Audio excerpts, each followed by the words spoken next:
Hey, welcome to Tuesday's show. My name's David. And I'm James Chen. How's everybody going? Well, we got some things to discuss. Up here, we're going to discuss Canada Cup, which was this past weekend. Yeah, but even better, Okay. someone here just won a copy of Soul Calibur 6. I just won a copy of Soul Calibur 6 on The Best of 5. I don't win raffles very often. Dude, I never win raffles. It's been a while. How many people were in that raffle? Was there only yeah, I mean, you know how many people watch that show? Probably 3,000 or 4,000. Oh, right. Okay. So, I mean, it was not likely, but I won it. And I'm going to get a little bit more information about it in terms of, like, what it's for, what system, and also whether it's a digital download. Because I didn't expect to win, so I didn't look into it. But if it's giveawayable, then I'll give it away on the show! Okay, anyways. We haven't started running the raffle yet, so don't bother with your little exclamation point Yeah, I know. raffle. Everyone's trying to get in on this you raffle. were going to buy it for the platform of the winner's choosing, so it hasn't happened. So I own an imaginary copy of Soul Calibur 6. Wow. I'm speculating on Soul Calibur 6 futures. Is what's going on right now. Man. All right. Okay, well, okay. Look, no reason that Ace King Offsuit and the other fellas can't join our raffle when we have it. They win it. They win it back. Next time I'll join the raffle too. Then Oh my God. All right. Yeah, Schrodinger's caliber. Anyway, so like I said, we're going to talk about the Canada Cup. We're going to talk about other stuff that happened, a couple other things that happened this past weekend, as well as a little bit of drama in those as well. A couple of FGC characters were announced, a couple of new games. However, there's also been a leak for some other game. Yeah. We'll ramble on a little about. And then other than that, I don't know. We can do a Q&A with the viewers or something like that if we have some time. So, okay, sure. Yeah, it's definitely some stuff happening. Just like not as much stuff happening. It feels like right now everyone's just kind of ramping down to just the finale of all of the tournament seasons right now. Obviously, we have a new game. Soul Calibur just came out. Correct. But it's just out. It just came out. And we've talked a lot about it already. So you want me to do legal talk? I mean, I'm happy to answer legal questions. What legal questions? I'm not sure. That's my question as well. So, if you have any interesting questions, I'm happy to provide answers what I got. All right. Canada Cup. It was a tournament that I went to, and you also went to. That's right. A lot of people went to it. 1,000 people. Yeah, that's right. It was well attended. Yes, it was well attended, and to be honest with you, we were kind of squashed in the corner. We were quite squashed in the corner. It takes place at a larger event, yes. right? So for the first time, it's incorporated into a bigger gaming convention, which was called EGLX. Previously, it had always been on its own. Mm-hmm. So at this EGLX, like James said, the far corner of it was where Canada Cup was. Everything else was, what you expect out of a gaming convention otherwise. Mm-hmm. There were some esports games that I've literally never seen before. I couldn't tell you what they were. People were commentating about them like they knew what they were. They weren't shooters. It was some like MOBA maybe. I've literally never seen it. Okay. Dude, I found a Kangaroo arcade machine in the little arcade in the back corner. They had a classic, arcade games back there, which always was like me, like a moth to flames. Yo, sure. So I went back there. And I played Kangaroo for the first time. I feel like I've ever actually looped around back to the first stage again. I may have done it before on MAME. I don't remember with save states or whatever, but I did it, and I was just like, this game wasn't as hard as I remembered it being, but you just get smarter when you get older. You have a few more years of experience. Yeah. There was also a stage where, there were people playing Mario Party in front of the crowd or whatever. No one's ever heard of Kangaroo? How have you never heard of Kangaroo? I've never heard of Kangaroo either. So. You're the kangaroo with a boxing glove, and you attack monkeys who try to throw apples at you because you're trying to rescue your baby? Come on! All the monkeys down there on the Australian continent. Exactly, dude. Sure. Okay. Philistines, man. And anyway, it was just a general big gaming convention, whatever.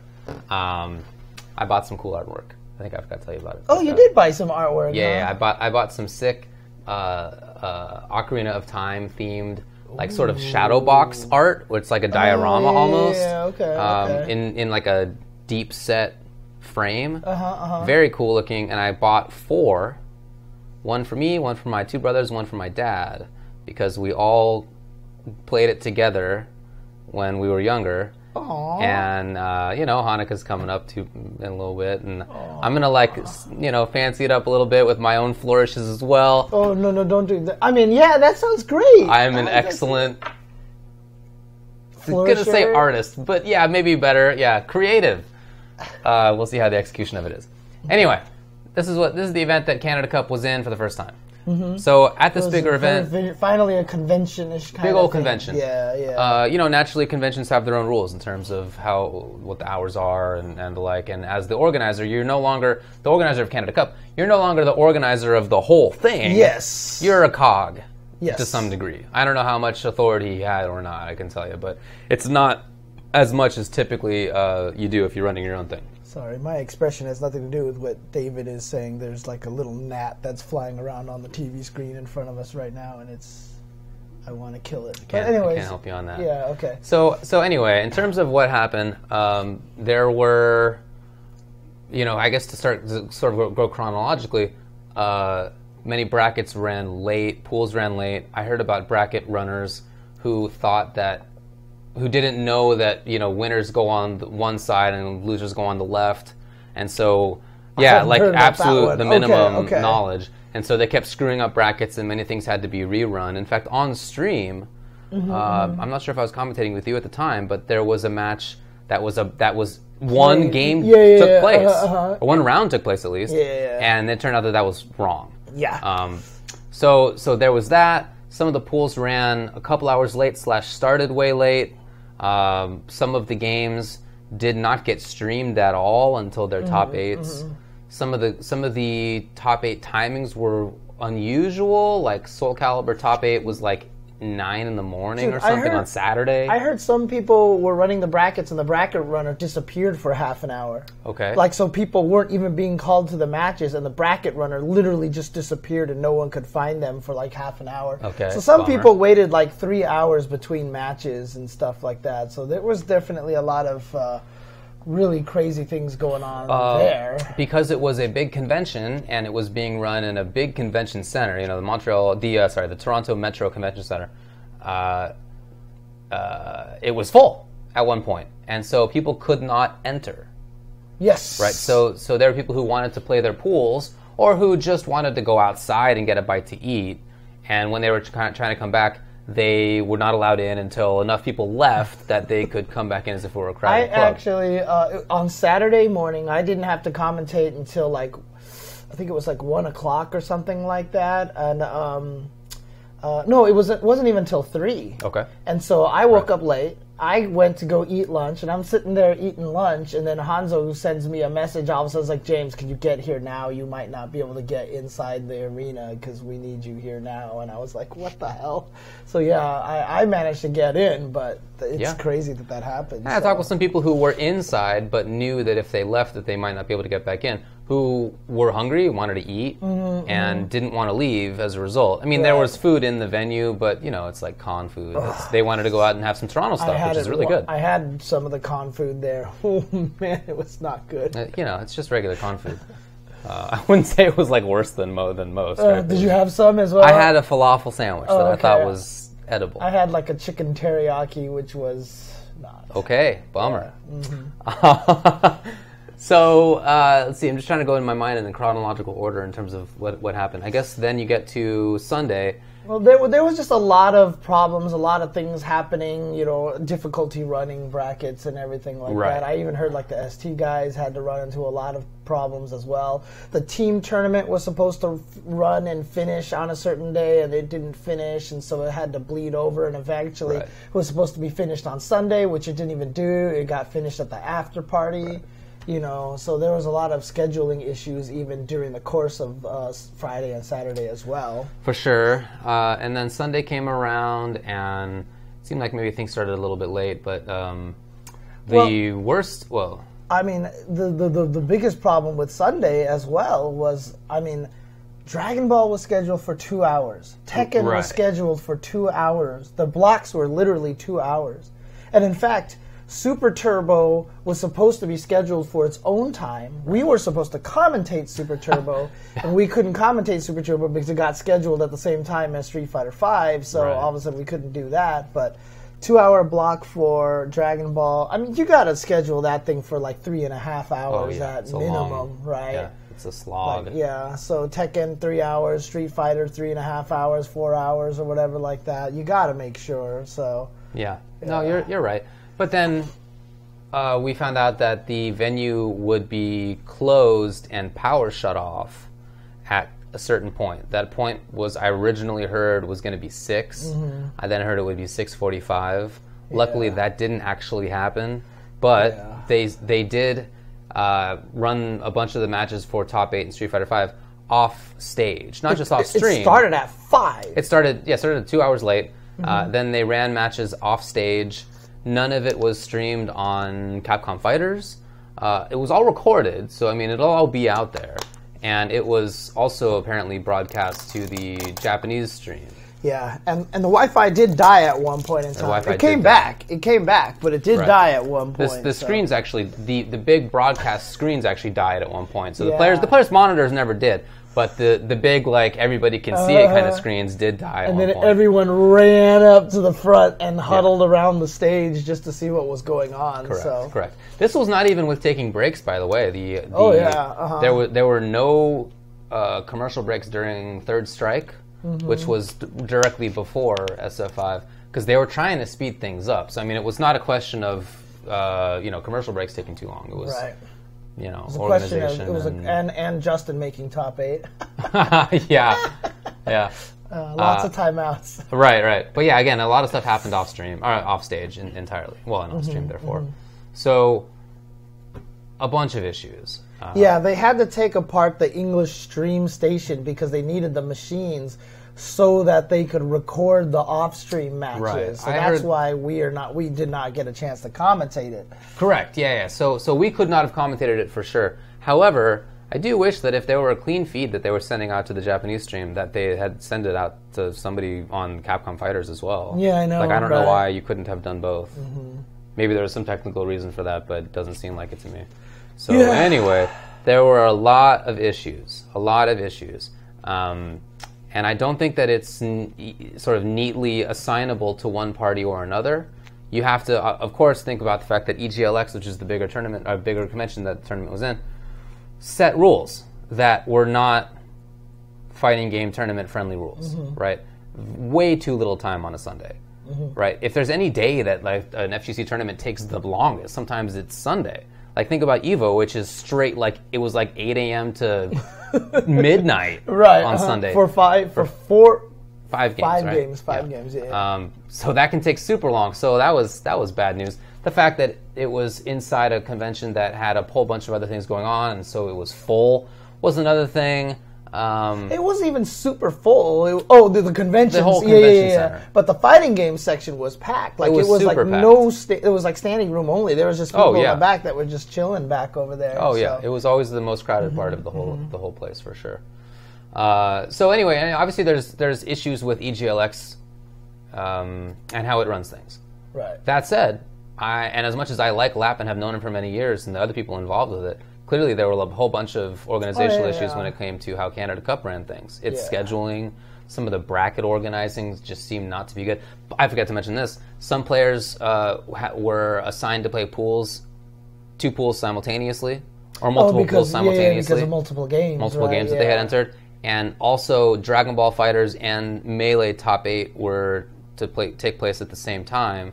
So I heard that Leffen dropped out of Melee as a result. Yeah, I heard some stories that some of the bracket runners didn't even really know what was going on. So someone's like, I think Leffen or somebody went up to him and was like, I have to play 2 games at the same time. And the bracket runner actually said, okay, so pick one to get DQ'd out of. Right, I heard that as well. And it's just like, you can't even do that. I did hear that guy ended up getting it solved. Oh, really? Whoever that was said that it was okay. Okay. But anyway, that's that did occur. They did have a 24-hour, or they announced a 24-hour venue, but that was at the hotel, which was not at the But the first day they shut it down. And it didn't happen anyway the first day. Yeah, the first day they shut it down because apparently they didn't get that established. So one of the things is that early shutdown day on Sunday, apparently Lap, was surprised by EGLX a week before the tournament, was like, hey, by the way, we're shutting down at this time on Sunday, right? So that's a surprise from EGLX. But at the same time, as the tournament organizer, there should have never been something to be surprised about in the first place.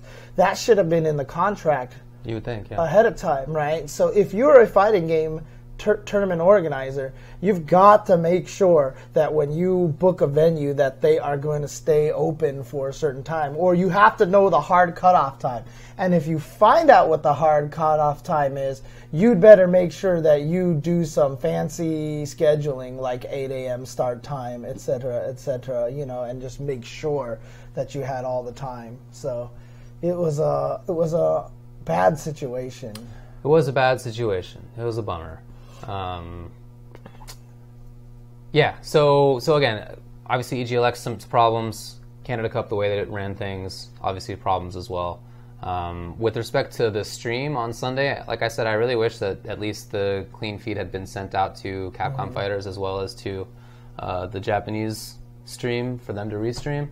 I don't know why it couldn't have been. So I feel like basically everybody screwed up involved. Like it was all the parties.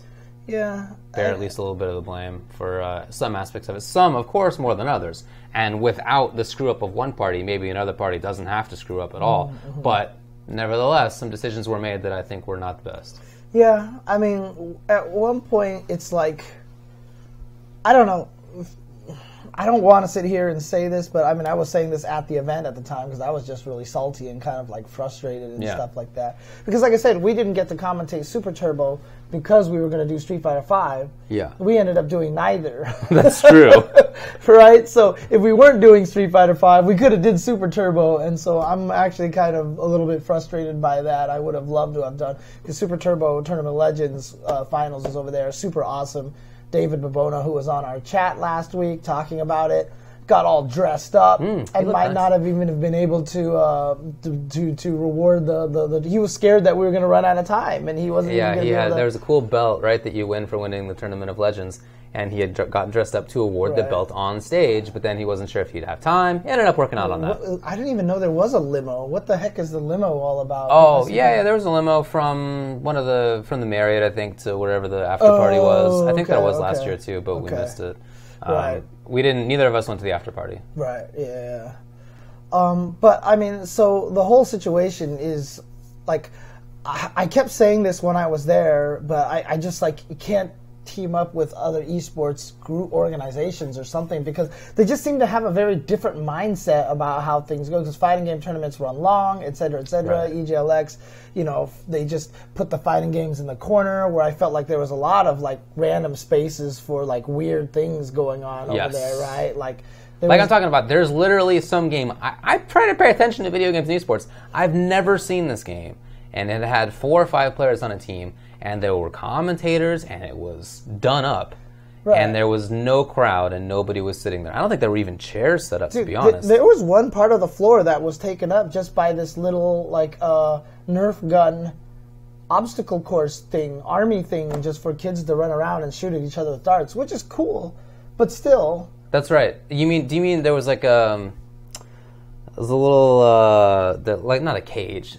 It was like plastic see-through walls, and like kids were running around there. Yeah. And they were just like shooting Nerf darts at each other and stuff. I mean, there was a lot of things going on over there, and honestly, the fighting game community was really squashed into the side. Now, Smash was a little bit to the stage next to us a little bit as well every once in a while, but then there was also other games being run there and stuff. Yeah, that wasn't exclusively Smash, but I mean, I'm glad that Smash had a little bit more room. But for the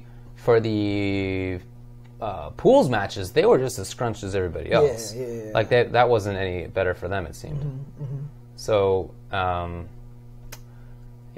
it was a very disappointing tournament. Our history with Canada Cup has been good the whole time. I mean, I thought maybe I had misremembered. Maybe, our role is so unusual that maybe we don't experience what the other players experience. I asked a bunch of people, like, how's it been for you previous years? Everybody said it's been great. Dude, 2 years ago, Canada Cup was my favorite event of the year. Yeah. Like when we did the Ultra Trend Awards, I actually listed it as my favorite event of the year because like the ST stuff was so fun. I got to commentate that. I got to do Vampire Savior and all these other things. And Canada Cup has always been a really fun event. The after party has always been really fun and everything like that, right? But, I don't know. Like, part of me just wants to get all mad at esports and stuff. Like, of course the first year we team up with this esportsy thing, it all goes to pot. But, like, hard to really, blame it on that only, because if you are going to work with EGLX and you don't have that control, you've got to make sure that you have everything established well ahead of time in the contract and such. So I do agree with you. And certainly I think that there were other issues, as we said. But, yeah, I have to say that I think that joining up with some bigger organization did not work out. Mm-hmm. And when I've seen other companies try it, other tournaments try it, I feel like it typically also hasn't worked out. There's been some issue like this. Not enough chairs, not enough room, the schedule's weird, whatever. The very first time we teamed up with a esports organization with Evo 2005, I think it was, when MLG joined us, they squashed us all into the corner of the room. I mean, I was there. I distinctly remember playing Visant in Super Turbo, and we were sitting next to each other, and literally the people behind us playing were maybe this far away, like their chair was like right there. And it was like everyone was like squashing around, and that's before we blew up. Mm-hmm. And that's how crowded we are, because they threw us all into the little corner over there. Like, every single time we team up with an esports kind of bigger thing, we always get treated like a sideshow, and it's always kind of like a that was our experience at MLG, like when MLG ran thing. I don't mean when you were there for like Mortal Kombat, Injustice and Mortal Kombat, whatever the game was at the time. I think it was Injustice 1. No, I guess it was MK9 as well. Anyway, there were issues there too. I feel like that's been the history of joining up with some larger organization. The FGC is so unusual. It's so grassroots. It's difficult to find another community or industry that's doing the kinds of things that we're doing in esports and competitive gaming that is as grassroots and sort of has its own set of requirements than the FGC does. We're a little bit unique. So I feel like the fact that there was a partnership with this larger group was a big factor in why there were these problems. Yeah, because I mean it's funny too, because these other esports, it's weird. It always happens this way, right? The other esports get given all this space and do all this stuff, but the fighting game community always has the biggest draw and always has the biggest audience. Like, by far, I felt like it. Well, there was a big stage. There was a big stage on the other side, the main stage. That was what I was talking about, where there were people watching like celebrities play Mario Party. Or right. I definitely heard like Mario Kart stuff going on. Yeah, Mario Kart. Like it was that kind of thing. It wasn't like tournament games. Yeah. So, so now the question comes down to is, what does this mean for Canada Cup, right? We've seen this happen so many times before, right? When an event gets a bad year like this, it's almost like the death knell. It can be. Like, I feel like I've rarely seen events come back from having this kind of a bad experience. I think maybe CEO, one of the only ones, because there was the 1 year where that was super crowded and super hot. Remember that? And they fixed a lot of that stuff the next year. Final round, for example, got, I feel so bad for Larry. Didn't work out. And the worst part about it is, like, this is a great example right there. Final round definitely had some problems for several years in a row. A lot of people complained, and then finally 1 year, everybody just kind of like, dumped on it at the same time. And then he fixed all the problems the next year. The next year felt great. It was in a convention, it was in a convention hall. It was spacious. It didn't have a lot of problems and stuff like that.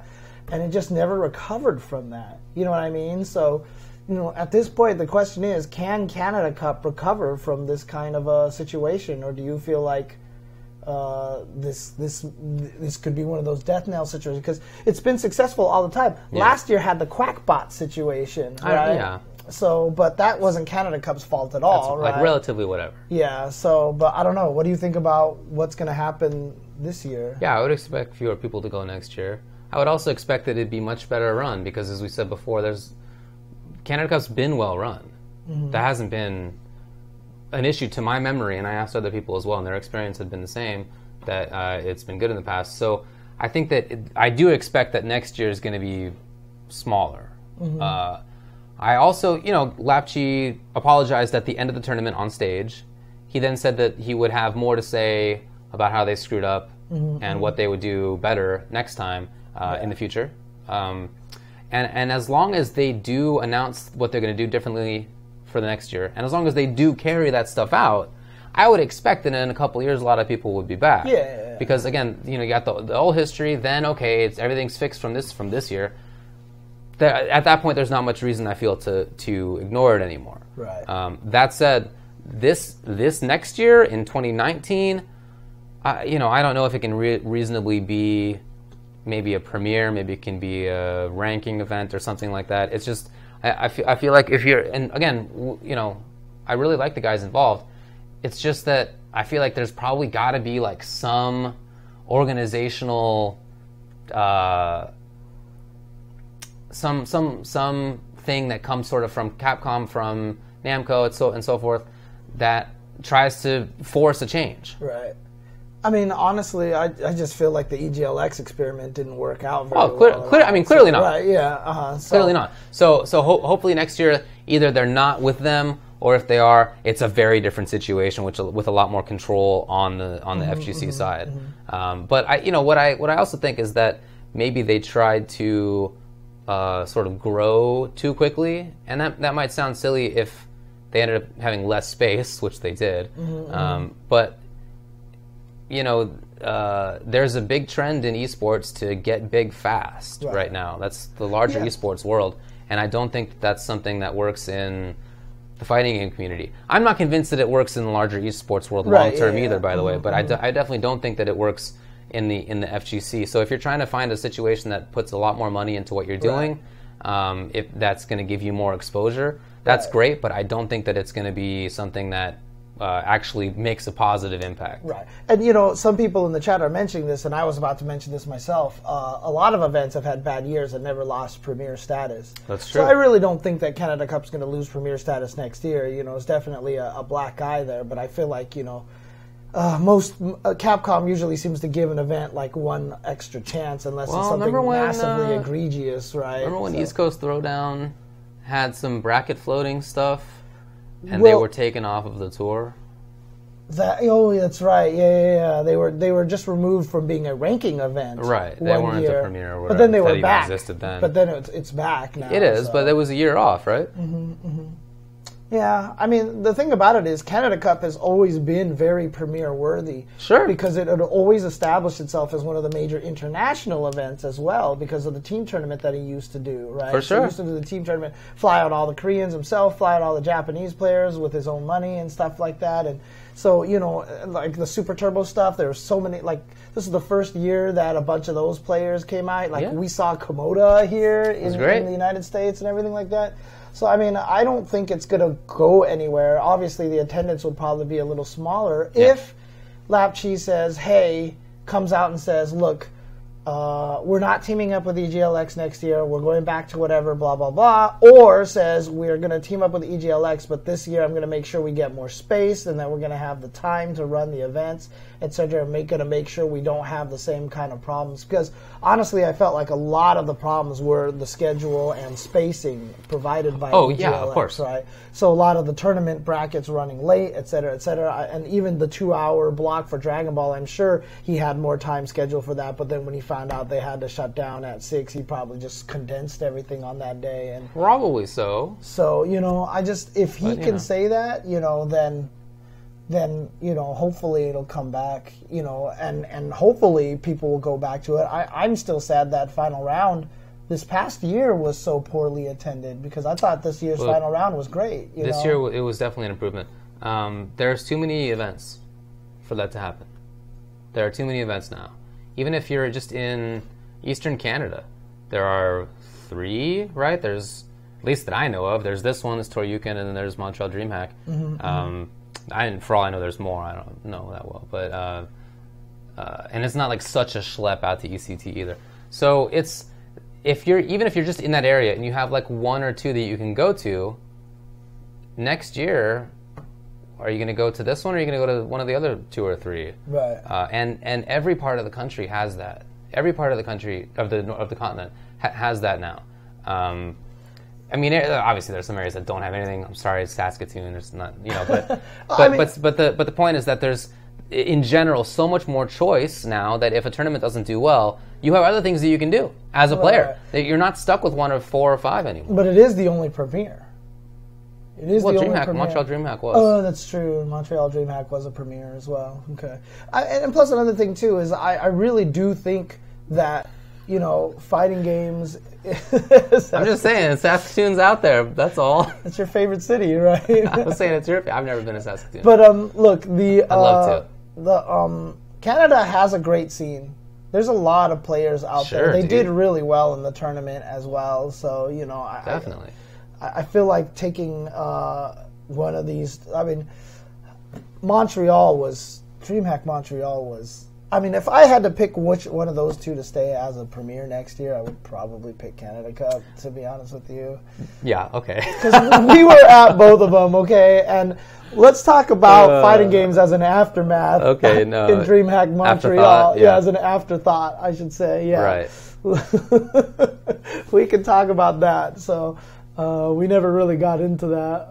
But, again, look, same thing with Larry, same thing with Big E, same thing with everybody who's had, Vae, Jabali, everybody who's had a bad event. They always come back and apologize and try to make sure they do better the next year. So I don't think that Canada Cup should suffer any major blows. Though if somebody said, you know what, I had such a terrible experience, I'm not going back, don't go back. Wait until it proves itself again for you to want to go back, and that's fine. I said that's fine. So. Yeah, I mean, I expect Montreal's not trash. I liked Montreal. The city of Montreal is great. And actually, I really love Toronto. I really enjoy the city of Toronto. So for sure, Montreal and Toronto are both really, really cool places. So. Absolutely agree. Yeah, no complaints about the cities or the areas or anything like that. Yeah. But yeah, my expectation is that fewer people will go to Canada Cup next year, even if there is, a big apology and a promising of what to do.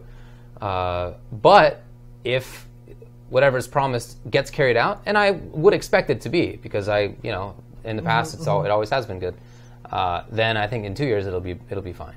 But I do expect next year to be a little rougher. Mm-hmm. Yeah. So, but I don't know. What do you think? Do you think FGG should just avoid these big giant esports convention things? Do you think we should stop teaming up with the EGLXs and all these and the DreamHack Montreal? DreamHack's one of them.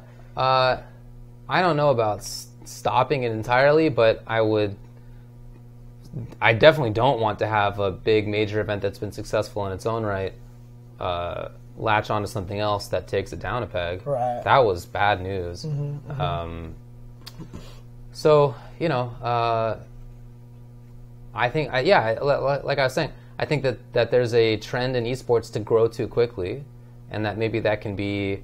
I mean, it certainly is like a seductive thing if you're the organizer. You want to grow fast. You want to get a lot of. I get it, right. But I do think that there's in the FGC context that's riskier. We're so long established. We have such a long history and culture that's not. Being run by other outside organizations, or even as part of one. I think that it's harder to make that stuff work in a fighting game context. So, yeah. Well, like I said, if we do end up with EGLX again next year, if Canada Cup does end up there, I hope there's definitely a lot more awareness of what's going on. In terms of scheduling, in terms of floor space and stuff, because. Definitely need more floor space. And look, I mean, frankly, even though Canada Cup is new to EGLX, like Canada Cup should have gotten the big main stage area. It definitely had the most people watching it. Oh yeah, had the loudest audience and everything that. So always. It's just always funny to me how like everyone always treats that. Because the thing about it is, so much of I think normal esports is, I don't know. It's weird to say because obviously for stuff like LCS you can fill up like Staples Center and stuff like that. Extremely right? popular. But like just when it comes to something like this, like DreamHack Montreal, I just didn't feel like there was anybody watching anything over there. You know, it was. Yeah, not even other games too. Yeah, it was really weird. It was weird for sure. Yeah. Any case, so. Yeah, at DreamHack Montreal, there weren't a ton of people watching Street Fighter. There weren't a ton of people watching StarCraft. There weren't a ton of people watching... super nice dressed up Majin Obama. Yeah, on Shadowverse. And then what was the shooter that they had? COD, CSGO. No. Rainbow Six. Rainbow Six. Anyway, there weren't a lot of people watching any of the things, but yeah, it just wasn't that many people. It feels like weird because like whenever you go to when you go to those events and you like I said the big collaboration events like that, I don't feel like people go there to watch those esports. It's only like at the LCS, like the big LCS, you know, or the big. But fighting game community, I still feels like is more of the people are willing to travel there just to watch. I don't feel like people travel to watch the other ones. Oh, no, I think that's just in the context that we're talking about. For other games in more dedicated ways, people travel giant distances, and a lot of them do it. A lot. Right. So I don't think that that's fair to say. But in a DreamHack context, or maybe in an EGLX context, where there's other stuff to do there, that does, in my experience, it has been like that. Yeah. It's just been, I don't know if that's... Right. I mean, obviously, if it's like an event just for that, right, like the Brooklyn Beatdown, right, obviously there was a lot more people to watch for sure CSGO than there was for people to watch fighting games. Oh, definitely, yeah. But in those big DreamHack-ish EGLX kind of things, it doesn't feel that way. Yeah, so. That's true. That's my experience, at least. And yeah, there was no Brooklyn Beatdown SF this year. It was just sad face. Whatever they did. Yeah, it was just CSGO. CS, yeah. So. Anyway, it was a big bummer. By the way, we weren't the only people who were disappointed. Talked with a lot of players who were disappointed. Talked with people on the organizing side who were disappointed. Everybody seemed like they were disappointed. Nobody thought that it went how they expected it to. And like I said, that was on the organizer side as well. They were upset, for sure. So, and with a history of doing good jobs, I got to think that next year is going to be better. I'm looking forward to seeing what they say in terms of what their plan will be. I expect it to be good because it's been good in the past. Yeah. So hopefully they can bounce back. It'd be nice if they could. So. Yes, definitely agree. Yeah. So, but as for results, do you have the results up? I got the results. Okay, you can bring up the results. So, a bunch of stuff happened there. Yeah. There were lots of different games. Lots of really interesting results too. So. Agreed. It was the last CPT standalone premiere. It was a couple of the last chance things, or regional things. It was also the last Tekken World Tour event. Yes, but even though that was a challenger event, it was not a master event. Correct. Yes. All right, well, let's talk about Street Fighter V, I guess. I didn't watch it almost at all. Street Fighter V. The top 8? Yeah, I didn't almost at all. Because I was basically pissed and was just walking around talking with people about how they were also pissed. Yeah. And not many of us were like really paying attention closely. A lot of people in the audience didn't even know that matches were being played off stream and stuff like that until like partway through. They're like, it became obvious, right? I was like, what's happening here? You know, and like I was even telling people, and they're like, what the hell? I'm like, I'm supposed to be commentating right now. They're like, why are you standing here in the audience? And I was like, because there's no stream. So yeah. Correct. So. I can't tell you how good all these players play because I have no idea. I watched a decent amount of it. Okay. So I watched a decent amount of it. So. Okay, all right. Well, it was stacked as possible, essentially. 8th places, just outside of 8th place, were MOV, Phenom, Alex Myers, and Problem X. So, you got some high-level talent there. Alex Myers played really well this weekend. Yeah, did you see? He bodied Nemo. I did. He did something to Nemo, dude. I did see that. That was pretty cool. Then 7th places were REC Punk. He's newly on that team. Oh, what is it now? REC Reciprocity. Oh, I didn't even hear about that. Oh, okay. Oh yeah, that happened last week or something. Reciprocity, huh? Reciprocity. It sounds like the word that you would use in a musical, like to rhyme with something, What a way to put it. Okay. Like, why would you use that word? Anyway. It's a weird esports team name for sure. Also, by the way, steering wheel guy turned out to be a little less impressive than I thought. Apparently, there's just a pad and buttons on the steering wheel. Oh, did you think he was literally doing this? I thought he was controlling something with the steering wheel, dude. That would have been sick. Super crazy. Yeah. Anyway, 7th place also was FD Haitani with Akuma. 5th were FD Fujimura with Ibuki and Mago with Cammy and Rashid. That's cool. I didn't know he made top 8. Yeah. 4th place was CYG Fudo with Mika. 3rd was Echo Fox Justin Wong with Manat. 2nd was Doyu TV Xiao Hai with Cammy. And then the winner of the whole thing was Echo Fox Tokido with Akuma. Look, I think it was GTO Kira in the chat who actually posted up like all the 1st and 2nd places that Tokido got. And it was this giant list, right? And then Derek Daniels, bless Derek Daniels, is one of our great friends, Omni, responded to me retweeting it. Was like, I kind of want to see the places where he did drown in pools because, I like to see the ebb and flow and see how impressive that is as well, right? So I went and listed all of them, right? Outside of 3 events, he was always at least like top 8 or better, or maybe 9th place. He was always single digits except for 3 events. Wow. Which was like 17th, and then there was one where he was like 44th and one that was like 39th or whatever like that. But that total list was like half as long as the first list of all the 1st and 2nd places that he had. Like, to say that this guy is not the most ridiculous player right now is just, I don't even know what you could, like, how, no one can say anything at this point in time. Clearly the best. Earlier in the year, I thought it was Fujimura, and he's continued to be very consistent as well, but nobody's doing it like Tokido is. And a lot of people were asking, too. A lot of people were talking to us, like, what is it that he's doing? Yeah. And you were even saying at one point in time, he's like, he just must be seeing like the Matrix, There's something else. like that. There's something else. He sees something else in the game that I haven't noticed yet. Yeah. I really think that there's just he has understood something about the rhythm of it, or the way the players play, or the game engine, or some other thing, and I don't know what it is. But I don't know how else you explain somebody being so consistent. Otherwise, I feel like there's something mental. Because for sure, at least. There was a couple of those ones that he won super close rounds, and then they flash back, they show the camera on him. He just drinks his water. Yeah. It's like no change in facial expression, still kind of a smirk on his face. It's not even murdery face anymore, and he just keeps going and doing things. Shout-outs to Sir Retro.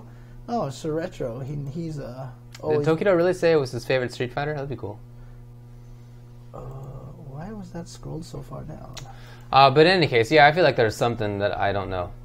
Yeah, that guy is just kind of ridiculous at this point in time. He's a little crazy. And a lot of people have also tried to say, Street Fighter V is random and everything like that, and clearly it's not. Clearly. But 2, even if it is a little bit volatile, 1, a lot of that has to do with the fact that the field is so large and the field is so strong.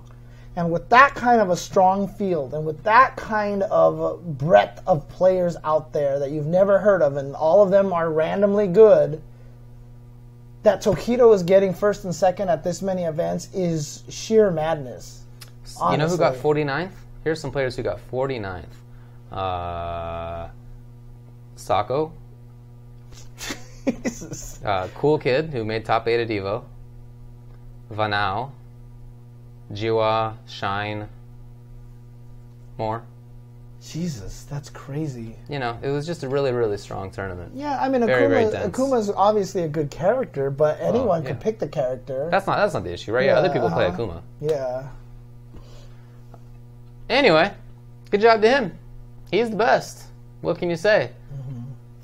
And, for Tokido, it was, for Xiaohai, you could see how much it weighed on him that he didn't win. He was after the tournament was over, broken. I walked around over there, and Xiaohai is literally sitting in the chair doing this. Yep, literally head in hands. Like, his arm was back he didn't. We stood in front of him for probably 20 seconds. Yeah. Until we didn't want to be like, hey, dude, I tapped him on the arm. Did you finally? Yeah, okay. I finally tapped him on the arm just to say, I gave him at least 2 to 3 hugs, you know what I mean? Yeah. Like, because I was just like, man, that guy was broken, dude. That guy was upset. And, it's crazy. That grand finals was as close as you could possibly get it to be. So, man, I felt bad for Xiaohai. I heard it was a good one. Yeah. I felt really bad for Xiaohai. I even tried to muster up some of my Chinese. And was yeah? 好辛苦啊. It just means just like, oh, God, just like so not frustrating, but just like, kind of like struggling kind of thing like that. So Sure. A little verklempt. I got my own words. Justin got third, which is pretty great. Man, his play has really improved. Dude, in the past half year. I tell you, as soon as he picked Minot, as soon as he started Minot, I was just like... Yeah, Minot was clearly the right choice, and then he got some combos and some mix-ups. Yeah, still not great. No, they're not still maxing. Not Sacco, but good enough that he's definitely able to win some stuff, dude. There was some crazy... the one timeout that he had against Xiaohai on winner's side of the bracket was the most ridiculous thing. I did see that. Like, I was just like... They both ran away. They both thought they had the life lead. Right. That's funny. One of them was wrong. Yeah, that's true. Oh, man. Good job, Mago-san. That moment was from Canada Cup. Yeah. Hi, Mago-san. Hi, I'm Mago-san. Nice to meet you. That was from Canada Cup. That's right. Mm-hmm. Several years ago. Smash Bros. 4. Super Smash Bros. 4 was there. SDX won it. Anti got second. It's cool. I didn't get to watch it. Okay. Well, I didn't watch it. I saw Anti even tweet out that he said he was done now. So now that he got second place at such a big event, he was like, I'm done. I'm just going to wait till Smash 4. Ultimate. Yeah, that's what he's going to take a month off. Yeah, he's not going to. Well, I mean, it's fine. It's not so far now. Yeah. Mago is not really tall. I can definitely confirm that. Yeah. Super Smash Bros. Melee was won by Hungrybox. Second place was Duck, though, and Duck actually reset the Grand Finals bracket, sending Hungrybox 2 losers, and he did that 3-0. Yeah. And I was watching during that time because we weren't doing anything, so it was good. He played really well. I was at an after party on Saturday, true story, and I ran into Hungrybox there, and I was talking to him about some stuff. And then he was like, I was standing with a bunch of the Heads Up Daily crew and everything like that. We were sitting there talking. Then Hungrybox looked at me and said, "You're one of my favorite commentators." Aww. He was like, "I want to commentate like you." He's like, "You're so hype." He was like, "Even though you didn't know Melee at Evo 2013, it's like you made that super hype, and I really enjoyed that. You are one of my inspirations for commentary." So, aww, that's very nice. Very nice indeed. Not on Saturday. That wasn't the official Canada Cup after party. That was a different after party. So, anyways, we didn't go to the official after party. Yeah, I only went to the one, like I said, on Saturday, very briefly. So, Tekken 7 was won by Nobi. Second place was Take, and third place was Abel Del Maestro. Fourth place was Cuddlecore. I watched the top 4 of that, and it was really good. Although I'm no expert in that game, but I think it's so awesome that Abel Del Maestro is doing as well as he did, because he didn't travel before just a couple of tournaments ago.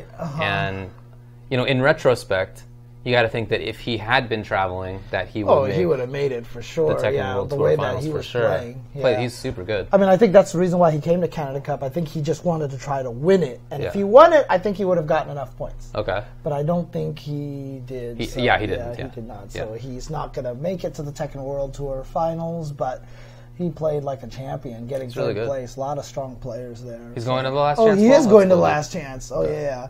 And Cuddlecore got 4th place, so shout outs to her. She took out Speed Kicks in the winner's bracket to make top 8 on winner's side. So dang. And Speed Kicks, I think, eventually got out in 9th place, if I'm not mistaken. Correct. Right? Yeah. Okay.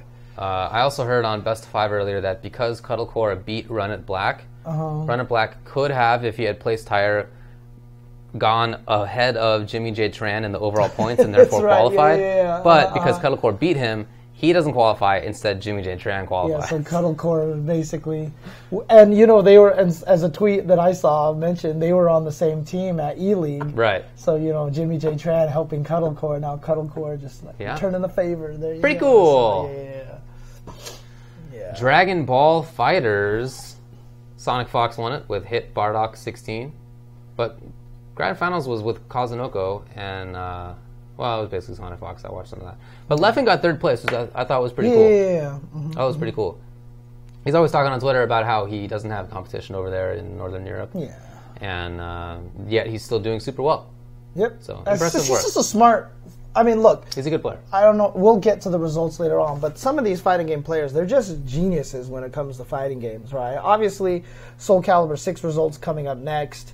Sonic Fox won that one, right? So what? Sonic Fox won Soul Calibur because he's definitely trying to get into that. But later on, I guess we'll just talk about it now. Well, before we do, I just wanted to say that Canada did really well in the top 8 there. They did not get in the top 4, but they did get the latter half of the top 8. Okay. Latter third, I guess. It's not really. But anyway, they got 3 out of the top 8. And some of the players who didn't get in the top 8 were like Super Noon and Moke. So, I mean, there were good players there who could have made top 8, but instead Canadian players did. Okay. That was cool. But just to kind of go with this whole concept of just some of these players are just ridiculously smart. So there's a Japanese player who came over here. Oh, his name began with a K. What was his name? Kindebu. No, not Kindebu. Kuni. Kusumondo. No. Shoot. Okay. What game are we talking about right now? So he came here because he knew how to play Third Strike and was going to enter Sailor Moon because apparently he's one of the best Sailor Moon players in Japan. Okay. Like one day before, like Thursday night or something like that. Kazunoko? No, not Kazunoko. There's a lot that start with a K, it turns out. Koshun, that's the one, yes. He taught Xiao Hai how to play Sailor Moon, like on Thursday. That was the first time Xiao Hai had really ever tried to play the game. He won the tournament for Sailor Moon. Yeah. He won the Sailor Moon. I thought that it was like Missing Person who taught him. No, it was Koshun and maybe Missing Person were both trying to teach him a little bit, but he never played the game until that week. And then he came and then he won and beat Missing Person in grand finals. Yeah. That is how ridiculous some of these players are. Sure. They just like, as soon as they learn the game, they recognize how to make it as cheap as dang well possible, you know, so. Yeah. Well, I think that's pretty cool anyway to teach him. I mean, you want good players playing your game and more competition. Yeah. So I think that's cool anyway. Yeah, so he definitely got the little tiara and he even did the little Sailor Moon pose or something like that. That's very cute. Yeah. Soul Calibur 6 was, as James said, won by Echo Fox, Sonic Fox. Played Cervantes and a little bit of Aswell. I saw that it was going on, but since we were commentating SF5, I didn't get to watch. I'm going to go back and watch later. Yeah, I've definitely seen Xiao Hai beating a lot of people one-handed in KOF. Cien does it as well. Watched it too. I mean, a lot of the players in Asia are good at that because, as Combo Jack has told me, is in China, a lot of people smoke while they play. That's right, and Combo Jack does it well. Yeah, Combo Jack does it. He can play one-handed. He says that he learned it because that's what he would do. True. He would smoke in China while he's playing one-handed. You just don't want to stop playing. You just want to smoke, so you just do this, put it down, keep going. Right. That's why. So. That's definitely what he said. Yeah, that was cool. So.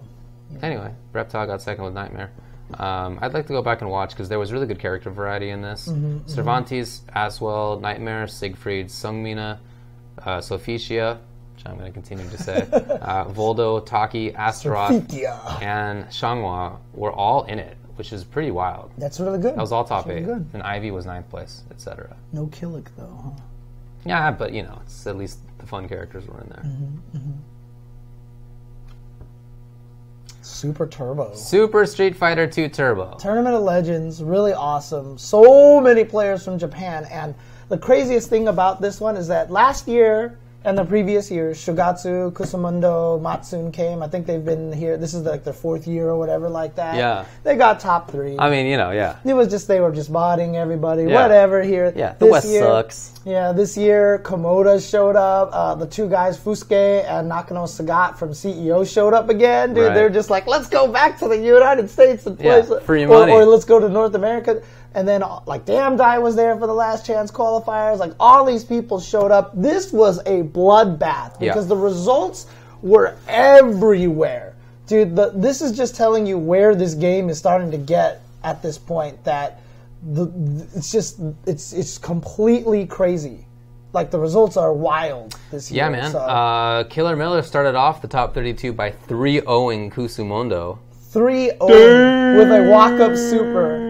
And, it's like her, like, I said, like, Killer Miller has just the right amount of disrespect for opponents, that I felt like that makes a lot of sense. So the Honda Mirror can be stupid and random, but it's not random when you're winning 3-0. Yeah, I'm sorry. yeah, exactly. That's emphatic when it comes to that. Yeah, but she 3-0'd Kusumondo. She 3-0'd him. Yeah. Did you see... I didn't actually watch this live. I saw a replay, though. And when it happened, did you see Kusumondo's reaction?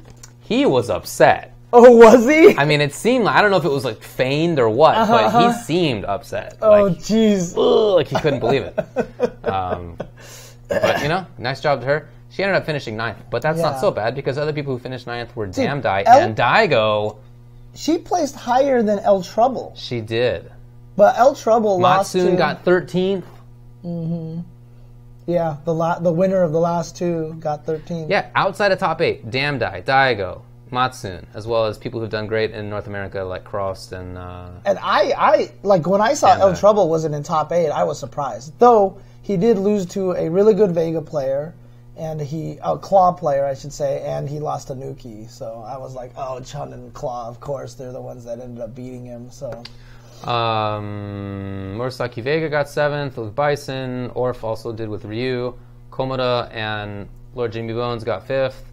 4th was what Ultra a tournament! Combo. What a tournament for Lord Jimmy Bones, man. He said he played better than he's ever played before. And he actually doesn't think he's going to do any better than he just did at this event. So yeah. Ultra Combo got 4th. Shogatsu somehow beat him, as well as other players, and he's basically, in my opinion, the best. With Old Honda, I mean, Old Honda's not like a bad character, but he has some matchups that are super bad, very bad, and he does such a good job in them. Yeah. Afro Legends got 2nd with DJ and Boxer, and then winner was Suzano Nuki with Chun-Li. Yeah, so Afro Legends still ridiculous at this game. Yeah. He's ridiculous, and shout-outs to him, but there you go, Nuki.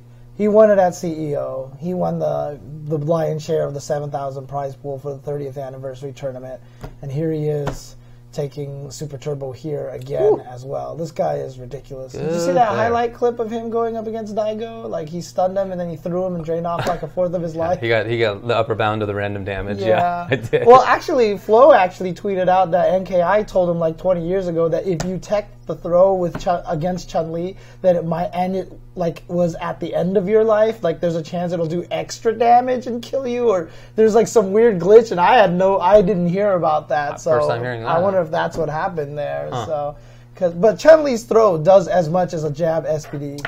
It just does. Quarter life. That's how it goes. It's so yeah, silly. Nuki versus Shogatsu is really good. I don't think that Old Honda versus Chun is as bad as some of his matchups are, to be honest. But in any case, yeah, he's an amazing player. Yeah, he just plays Old Honda, I think, just to play Old Honda. That's just his character. And honestly, Honda is one of those characters that you will jump between old and new, depending on the matchup, in my opinion. In my opinion, too, but I think that's a rare opinion, to be honest. Oh, yeah. Okay. It's rare to see Kusumondo switch away. It's rare to see Killer Miller do that. Shogatsu never does it.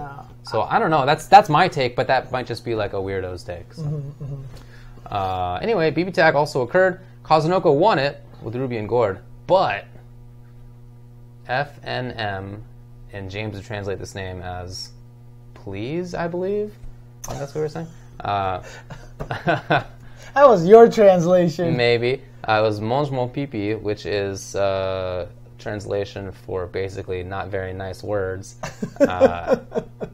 with Waldstein and Tager. So the big boys got 2nd place there. Silent Scope says that he caused somebody to switch. Was it Shogatsu or Kusumondo? And why would he switch away from New Honda? Oh, he switched to New Honda to beat Cammy? Maybe. With that Shogatsu. Makes sense to me. Yeah. That makes a lot of sense. Yeah. Okay. But yeah. Anyway, the big boys. I think that team's really good. But I didn't get to watch any of the top 8, unfortunately, because we were doing SF5 commentary. I mean, I think Walt Tager is super good. I've been saying I think it's top tier. Yeah. I do think so too. All right. But 3rd place was Ice Ninja. I just want to say a lot of female players at the tournament did really well. That's for sure. This tournament. So Killer Miller getting 9th in like one of the most stacked Super Turbo tournaments, 3-0 in Kusumondo. Yeah. Cuddlecore getting top 4. Ice Ninja getting 3rd place here. That's right. And in Smash 4... Oh, that's right. Supergirl Kells, right? Yeah, I believe so. I'm going to double check on that, but I think that's what happened. Okay.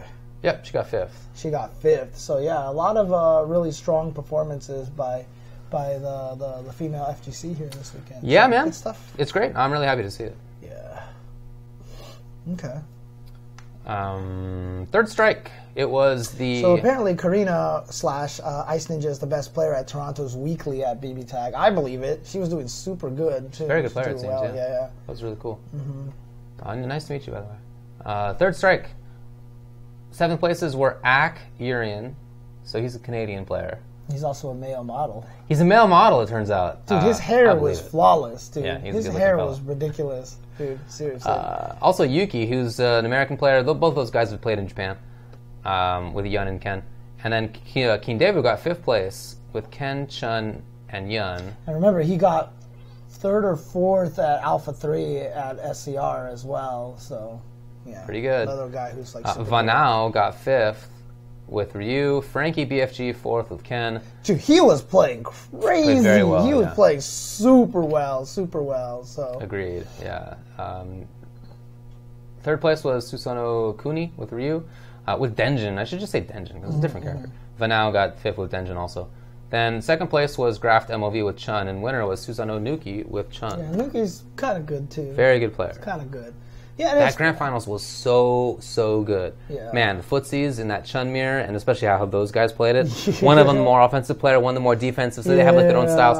Ugh, what a good match. Yeah, and to be honest, I just want to address a lot of the commentary stuff. I remember the first day I did the commentary, a lot of people were getting mad at me. I feel like a lot of that was just because I didn't know the players very well, so I didn't have a lot of the background information for them.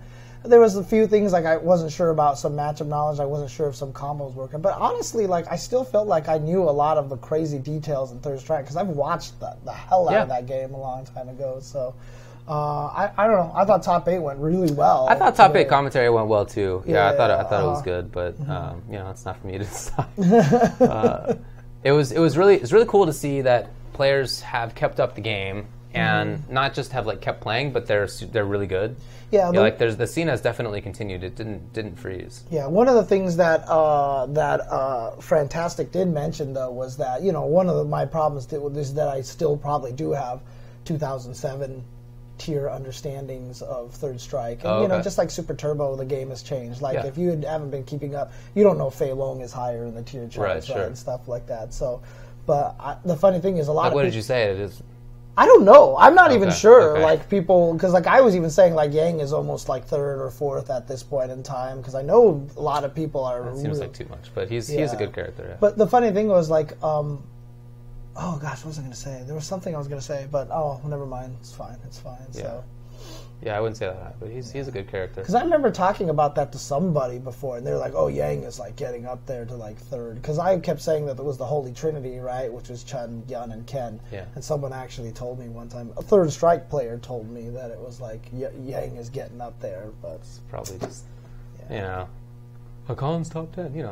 People get idiots about it. Well, when he's oiled up, he's the best character in the game. So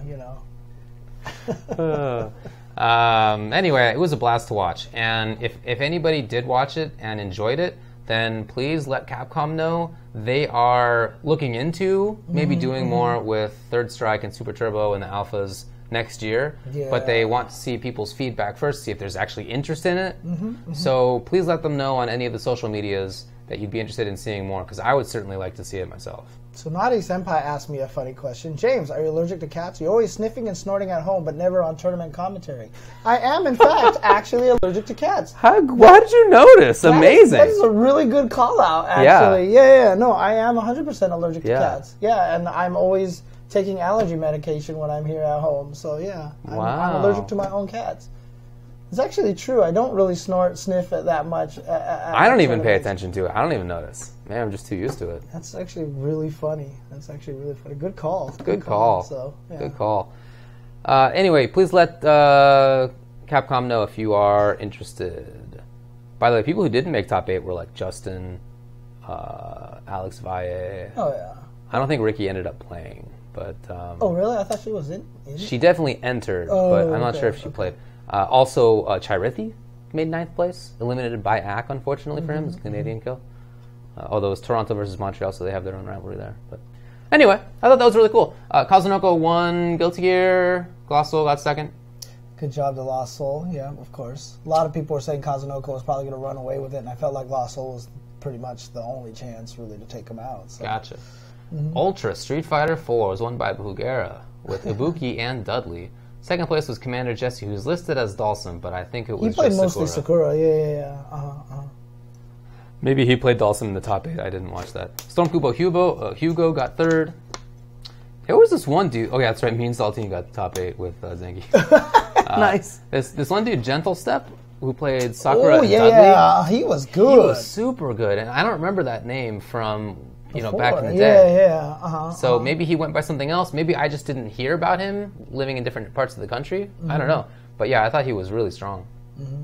Then in Under Night and Birth, Rick Here won it. Was Klim there?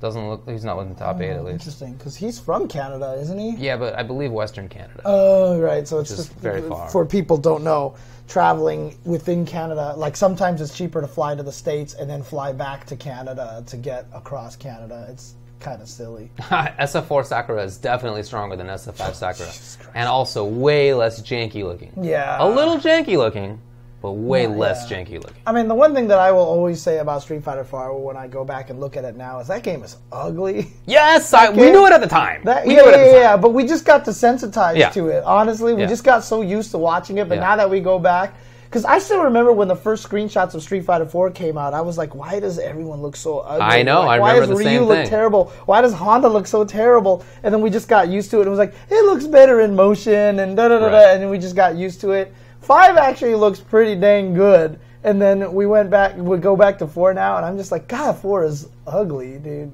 Some of the 5 characters are animated horribly. Right, but their models are still good. The models are all right, and I think in general the game is way nicer looking than SF4. Yeah. It's still not great looking. Yeah. SF5 is not like some gorgeous game, okay, but SF4 I think is probably the ugliest Street Fighter. Yeah.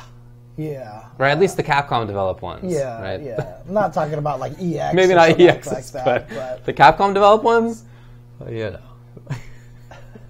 SF2 is not ugly. Are you serious? SF2 is amazing looking. Oh my! Sprite animation. SF4 had an artistic direction. Okay, the ink trails maybe. But okay, in the trailers, is that what we're talking about? Anyway. All right. Didn't say it was. Wow.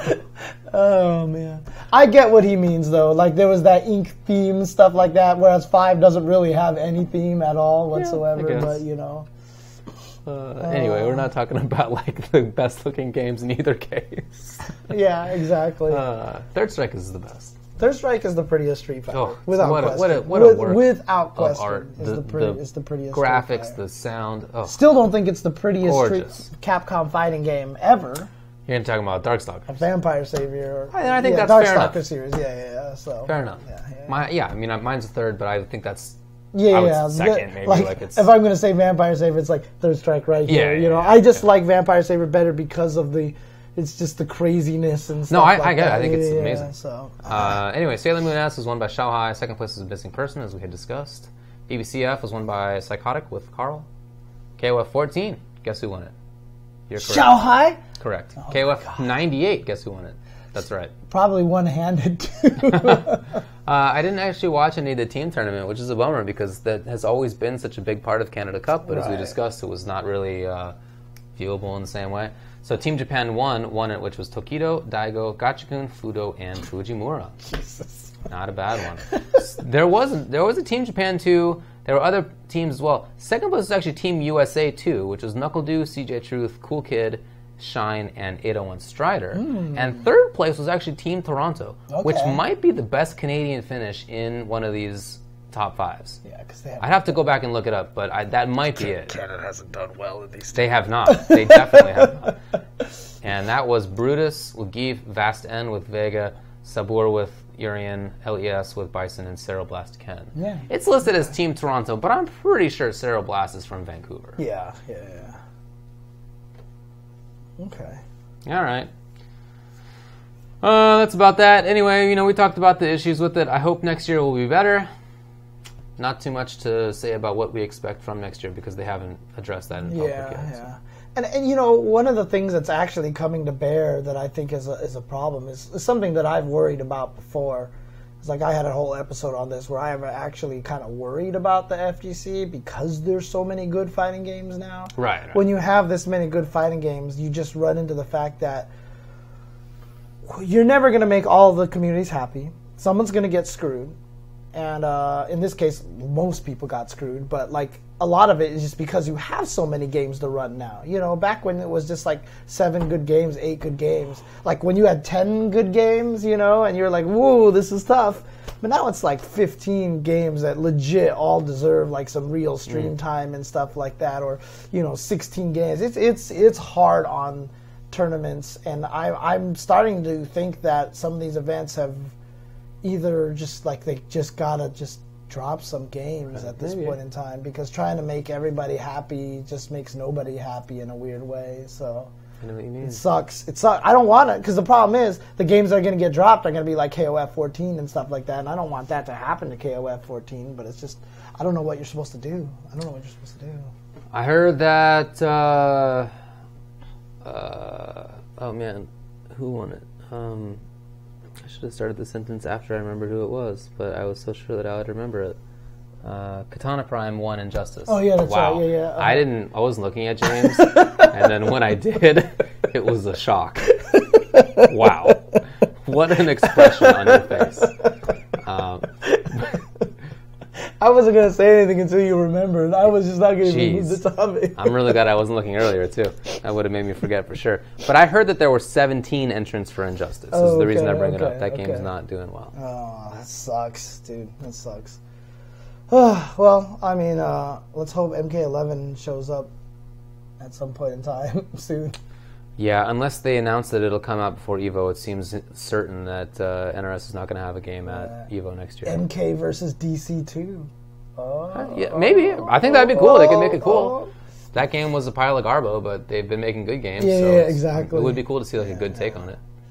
Yeah, it is kind of crazy how fast the game. I don't want to say it's died, but I just feel like it might have just been like the NRS community is just so used to having a 2-year lifespan for these games that they just burn out after 2 years or something like that. I think that's a big part of it, but I also think that if this had been on the MK side of the cycle, the delay, then it would have been probably better, because that game is just more popular. It just gets more players. Right. It always has been that way.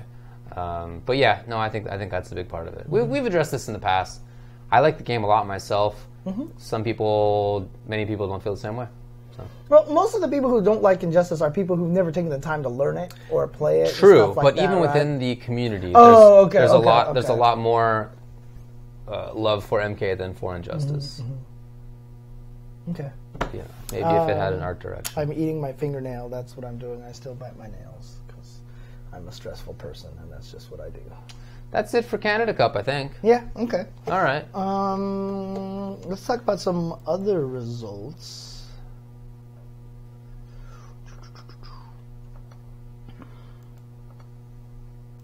Okay.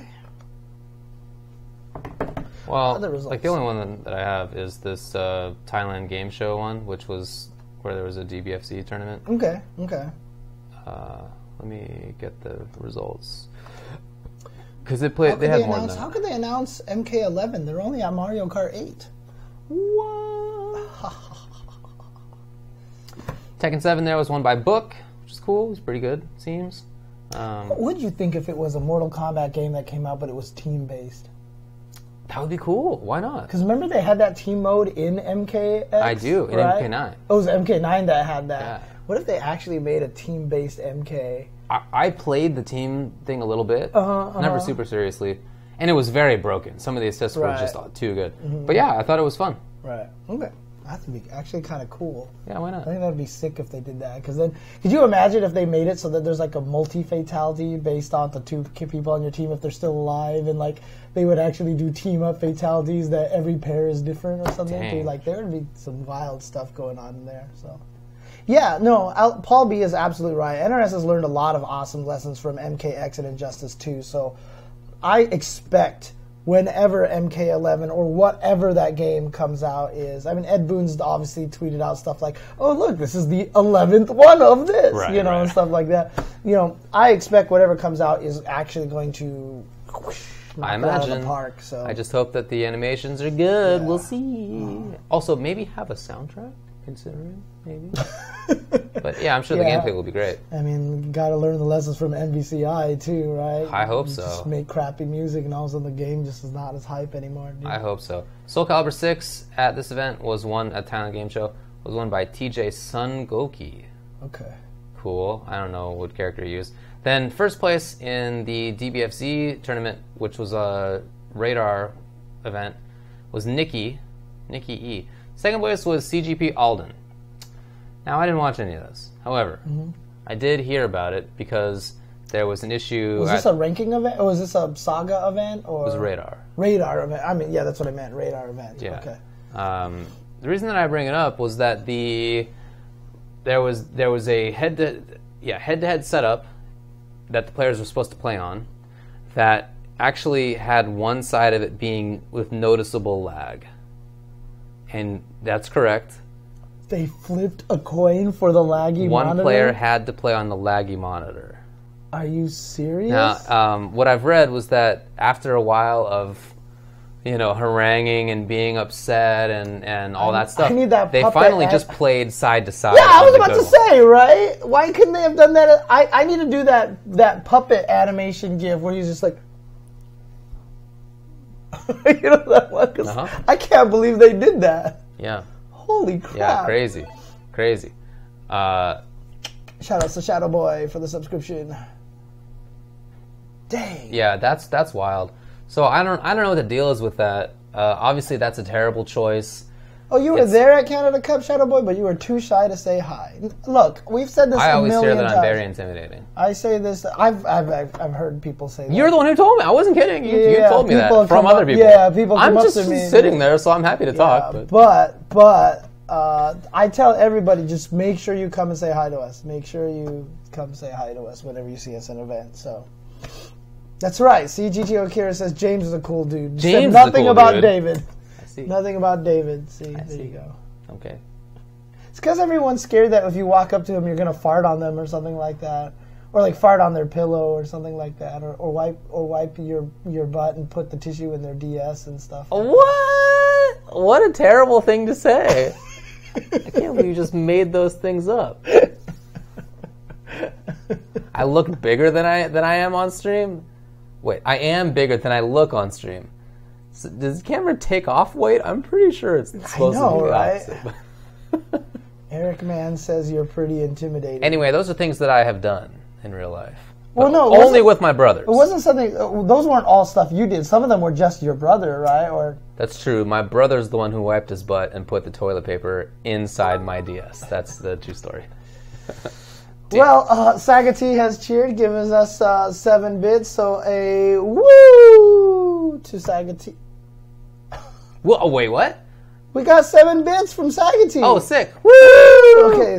Sorry, I was not paying attention. God. I was reading people's responses to my brother putting his poopy thing in my DS. It's not typical brother stuff. I've never had that stuff happen. I gotta tell you, I don't think that's typical brother stuff. I don't think,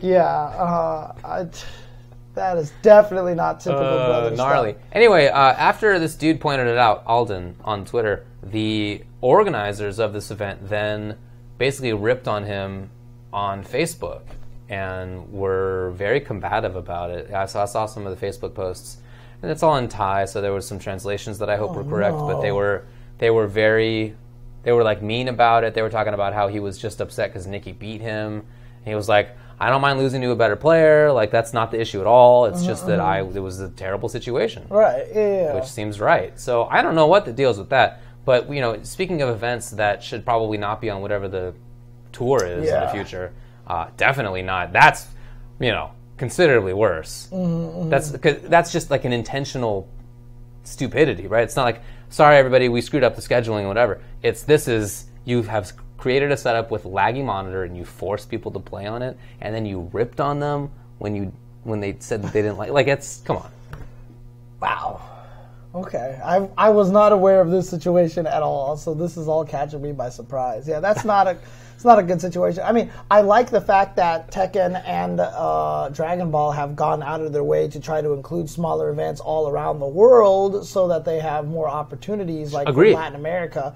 because certainly Capcom needs to do that for sure. Because Latin America is woefully underserviced in terms of Capcom Pro Tour. But you gotta pick your battles and say, like, this one didn't pan out. Let's try a different one instead. So agreed. Also, I have woken up to my brother farting in my face. He had no pants on, and oh man, it was just Jesus. Oh. It's funny because there was the one time I was sitting, it was gnarly. I was sitting in the car with you and your brother while you were driving. I saw his cheeks rumble. Oh, what a time. So look, I was in the car with these guys. I think they forgot I was in the back seat because they just started farting at each other the entire time, and I'm just sitting there in the back seat, just kind of going, and it explains a lot. Honestly, I feel like growing up in that kind of childhood, you just learn to let nothing get to you at that point in time, man. So Jesus. Yeah. I figure I'm unannoyable at this point. Yeah. How much older is that brother? Oh, no, friend. He's 7 years younger. Dang. He just caught me at just the right moment. So you didn't beat him up? No, I didn't beat him up. I mean, I don't think we rarely got into fights. Because you're the oldest, right? Yeah, you are the eldest, right? Okay. Sometimes though, but not very often. Man. Anyway, that's it for events, as far as I know.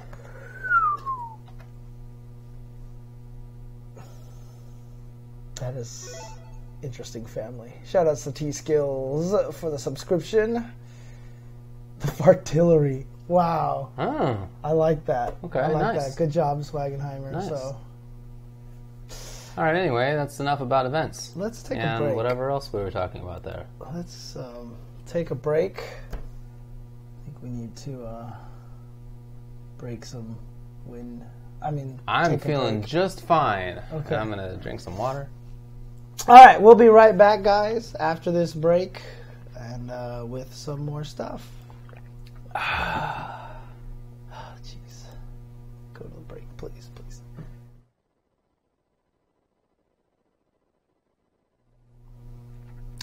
Man, my little brother did some gnarly things in his day, I can tell you that. But, was it because you guys tortured him with so many of your own gnarly things that he just had to, as the youngest brother, kind of fight back and go to the extreme kind of thing? Maybe. Okay. Maybe. I don't think we tortured him. You sure? You sure? I'm going to look at you in that same way again, dude. I'm going to look at you in that...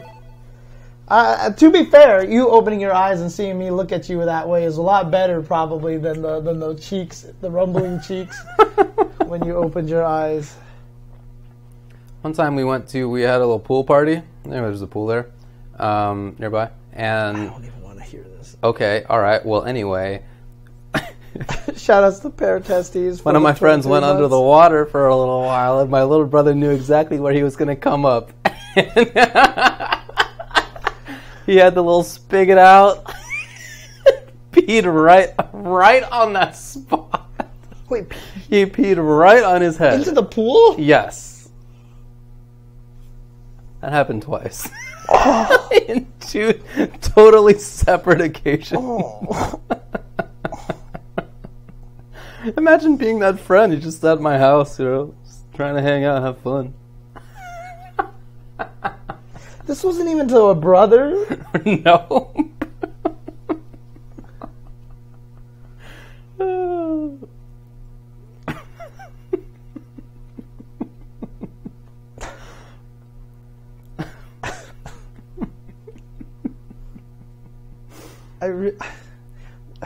Why are you asking about my download speed, Hanzo? Why are you asking about my... It's just normal brother stuff, guys. Never had a brother. My download speed is very high. My download speed is very, very high, so... It's just normal, everyday... Dude, me and my brother were never like this. In fact, someone was asking me and my brother how often we fought. Okay. And we could probably only count the us getting to physical violence maybe like 2 or 3 times in our entire lives. Because all we'd ever do was just argue at each other, and we would just try to demoralize each other. Like, we were just trying to, like, depress the other person to death. Like, really make them feel terrible about everything. Dang. Yeah, we were more psychological. We didn't do that. And I feel like we only got in fights, like, certainly fewer than 10 times, but maybe like 5 or fewer. Like, actual fights. And we rarely were jerks in the, like, psychological sense. Yeah. Unless you believe that, you know, wiping your butt on somebody's pillow is psychological, which, you know, maybe fair enough. Fair enough in that case. Oh, Jesus. Oh. I feel like there's like a 6-month window in which this comes back up again on the Tuesday show. It just like comes back up again. So, yeah. No, but me and my brother, because my brother was always really small. He was always short and skinny. He grew very, very late. Very late, like after college kind of thing, finally. So I was always the same size as him because we were only 3.5 years apart. So he had no physical advantage over me. Mm-hmm. So neither of us really ever went to fisticuffs. We just ended up yelling at each other and just trying to demoralize each other all the time. But the funny thing about it was, like, we started recognizing the demoralization tactics from on each other. So whenever someone tried to use one of those tactics, the argument devolved into, no, you're just trying to say this to make me feel bad by using this tactic. And I'll be like, no, but you're just doing this. Now you're just doing... And so the argument just ended up being not even about the argument anymore. And it was just kind of weird, so... Yeah. Well, I think that's gross. I mean, honestly, to be fair for people who don't know, my older brother, who's 3.5 years older than me, we grew up best friends. We played, like, all the video games together. We played, you know, with our Hot Wheels, He-Man, Transformers, and stuff like that. We lived with each other throughout college and you know, afterwards and everything like that. And I still see him for lunch almost every single day. So, you know, me and my brother are super close. It was always funny because when we were kids, we were always scared. We're like, man, once you go to college and once, you know, we become adults, we may never get to hang out with each other and whatever, blah, blah, blah. And we still see each other, like, every day. So that's cool. Yeah. Oh, my brother lives hella far away, and he has 2 kids, so he's busy on his own. But he's been playing a lot of Mega Man 11 for his kids and stuff like that. His kids are obsessed with Mega Man right now. Oh, nice. I guess there's a beginner mode on there that, like, works perfectly for the kid, for his son right now, because it's like infinite lives and stuff like that. Oh, that's really cool. So yeah. He does sing karaoke, just he hasn't sung it in probably 4 years and years and years. In fact, he's one of the main reasons why I got good at singing, was because he was good at singing. He was always on key. So my brother was like the master of being on key and stuff like that. He doesn't emote as well as I do when I sing, but like we've definitely done like harmonies during karaoke and stuff like that, which is really fun. We used to always try to harmonize with each other when we sang. So yeah, nephews are awesome. I don't see them enough, to be honest with you. They're not even that far away from me, but you know. Oh man, okay. I think my parents did a really good job of not having a favorite child. They did a good job of that. Oh, that's good. That's good. Yeah. I mean, my parents, one of the reasons why my parents stress me out all the time because they tell me that I'm their favorite child all the time. Oh, jeez. Yeah. Well, you want to come back? Yeah, let's jump back. You ready? Yeah. Okay.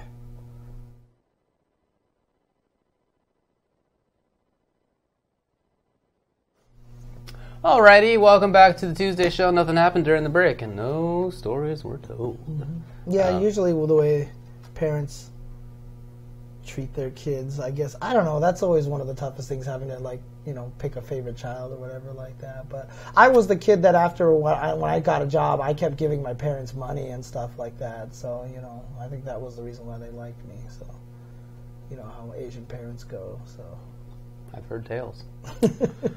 Welp, there have been a few characters, maybe 2 more accurately, announced for their respective games. There's not a lot of stuff going on this week. No, there really is not. And you know, I forgot to look up all the FGC news because I was being terrified. Nothing happened, as I said previously when we came back from the break. Nothing occurred. Anyway, Christy was announced for Dead or Alive 6. That's right. There she is in her I guess, blonde hair and black outfit, and she's responsible for the death of Helena's mother, Maria. You know, that's anyway. There you go. Okay. I don't have much more to add to that. But I watched the trailer, and it's a very pretty looking game, as you know. Mm-hmm. As you know, right? Yes. Okay. And then, of course... All right, and then the other one was that 2B is announced as a guest character for Soul Calibur 6. Which I know a lot of people are hyped for, because 2B is a very, very popular character right now. So I feel like she's kind of like the new Bayonetta. So she seems really popular. And for sure, everybody who's played Soul Calibur Online has run into at least one 2B player who made a custom character. Okay, so without looking at your screen again, what game is she from? Nier Automata. Ah, yeah. Okay, good job. I wasn't sure if you could do that or not. This guy doesn't... Come on. But that's a great guest character to put on that game. I think that's an amazing guest character. So yeah, I've heard really good things. I have never played the game, but I've heard great things about both the game and the character. And her moves look cool. Like, she has a cool gameplay system, and every character in that game is interesting and unique. So I have no reason to expect anything other than that for the new characters coming out. Strider actually would be pretty dang cool for Soul Calibur if they could put Strider in there. I don't know if I'm actually going to be able to play Nier Automata anytime on stream. I've got way too many things. I will say, though, for tomorrow, I don't know what time I'm going to start, maybe around like 4 o'clock or so. I'm just probably going to play like 8 hours straight of Resident Evil 7 because I haven't played it yet. So it's Halloween, so I figured that would be a fun Halloween stream. So, that's pretty cool. Yeah, so I'm going to do that tomorrow. Yep. So just to let you guys know, that's going to be on twitch.tv/jchensor. So there you go. Cool, man. Yeah. Okay. Anyway, yeah, I think that sounds cool. It's nice to see who else is coming out. I think Geralt is already a cool guest character. Like, they did him well. Again, I haven't played the Witcher games, but from what I've heard, he seems like a cool translation. Okay. And the way his like magic works is pretty interesting. Vega, that would be interesting. But he wouldn't be able to jump off walls, right? I mean, I guess there would be walls in there, but you can't have him like fly all the way to the edge. I think Cervantes has some off the wall stuff, if I recall correctly. Right, but I mean, Vega can go off the wall wherever he is. So let's say you're on one of those stages with only the walls over there, and you're on this one. He's not going to go probably to that wall and then come all the way back. Yeah. So, yeah.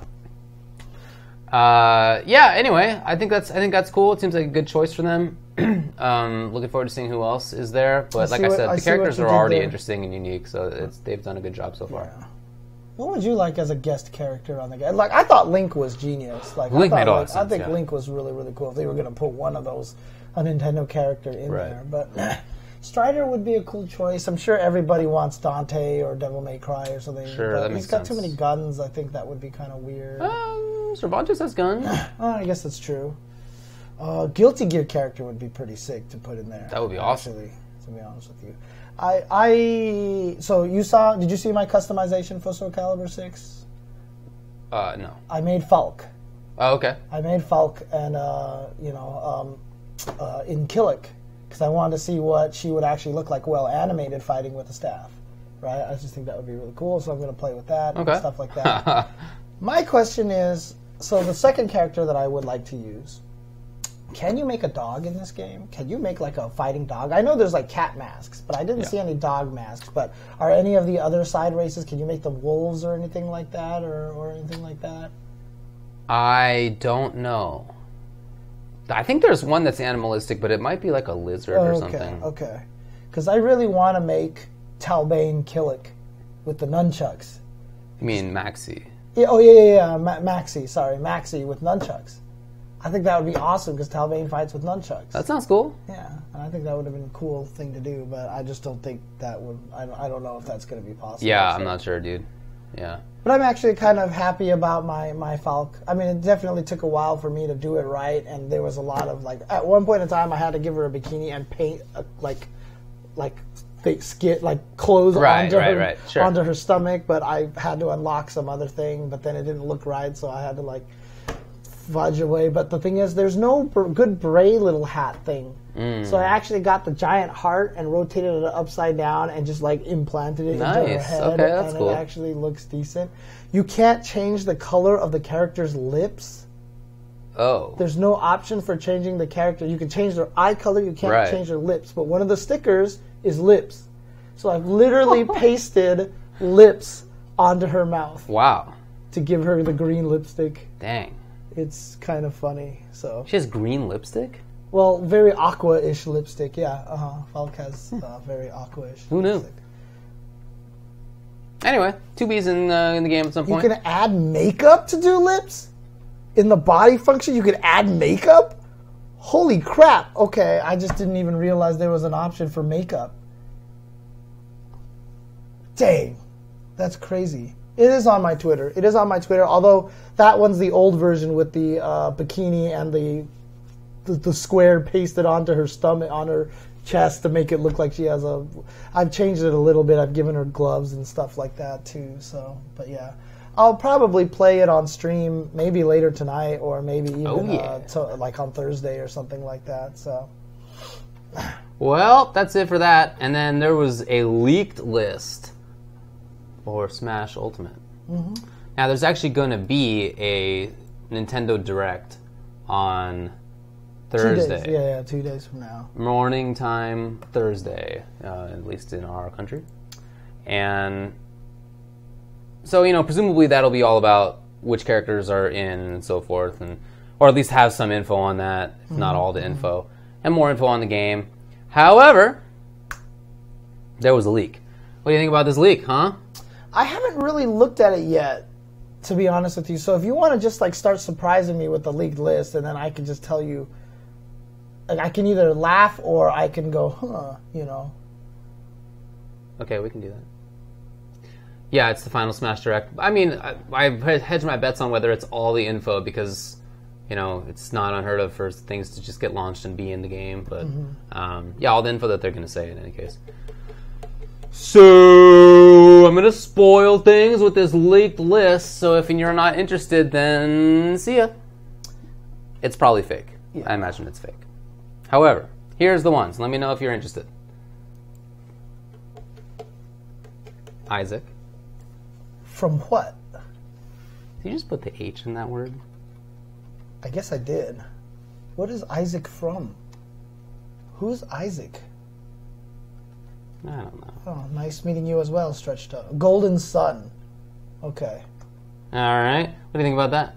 I have no idea. Same. What do you think about the Chorus Kids?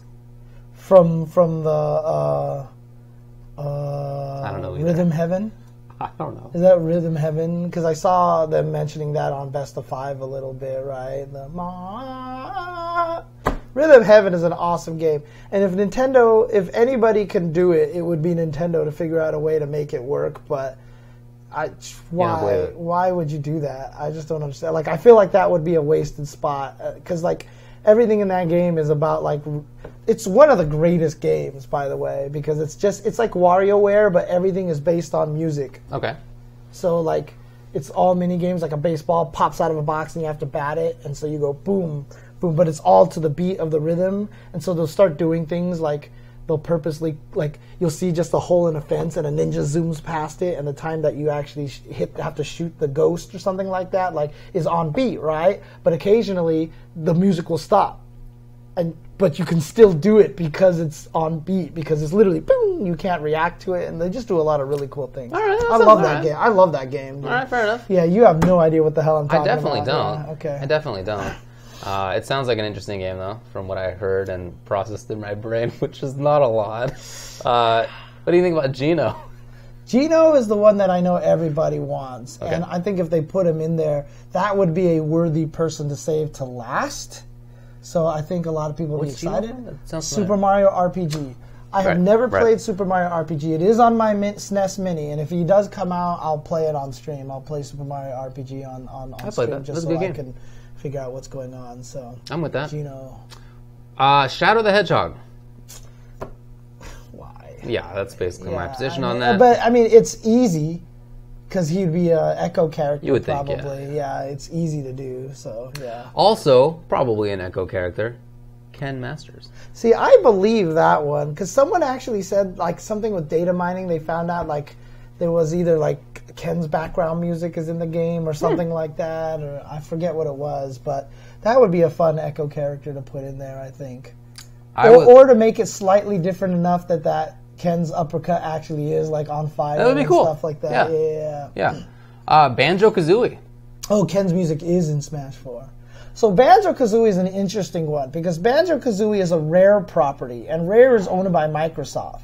Right. So I feel like that would be a difficult one for them to pull off because obviously with stuff like Capcom and Konami, they don't have any competing consoles, right? But because Microsoft owns Rare, which owns Banjo-Kazooie, I don't... Oh, Phil Spencer said he would do it, huh? Interesting. Maybe. I don't know. Maybe. It's a fantastic choice if they can work legally. Mm-hmm. That could be like immediately obvious applications to how the character could work come into mind. Yeah, right? King K. Rool, it might be similar, but the thing about it is it's still Donkey Kong property, which is still Nintendo owned no matter what, right? Like Banjo-Kazooie is not a Nintendo owned thing.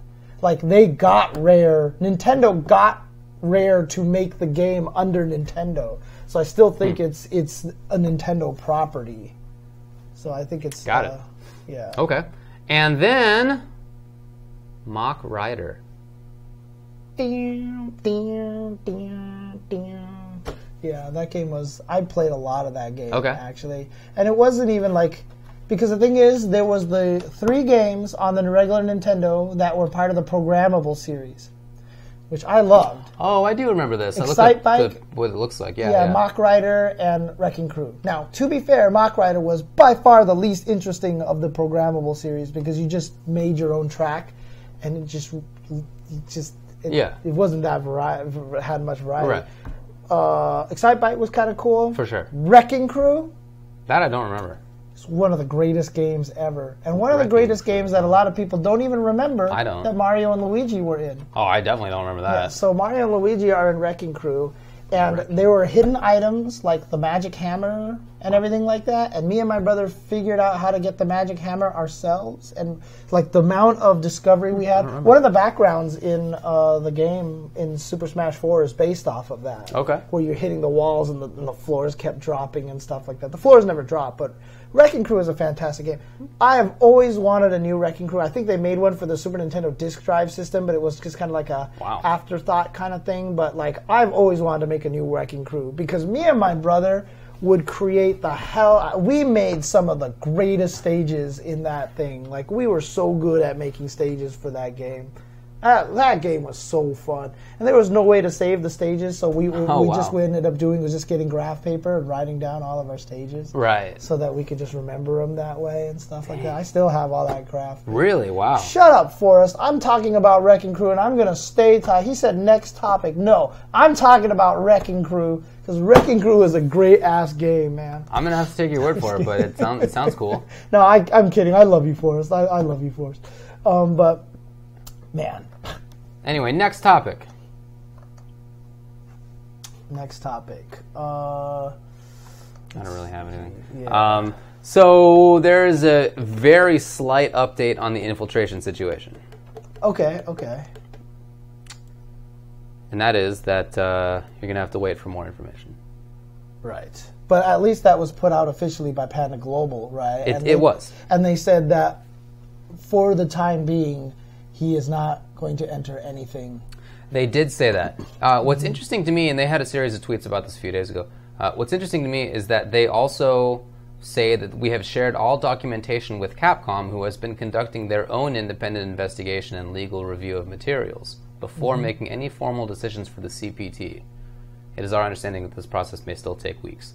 So I find that interesting because they're bringing in, or at least they feel that they need to bring Capcom in on the situation, like that, and I guess I don't know why they probably because they need to figure out who to if this happens, they need to replace Infiltration in CPT in the Capcom. Maybe so, but if you're, Capcom, I guess maybe. Yeah, maybe it's like Capcom would explicitly ban him from entering it, rather than just Panda Global doesn't pay to send him there, right?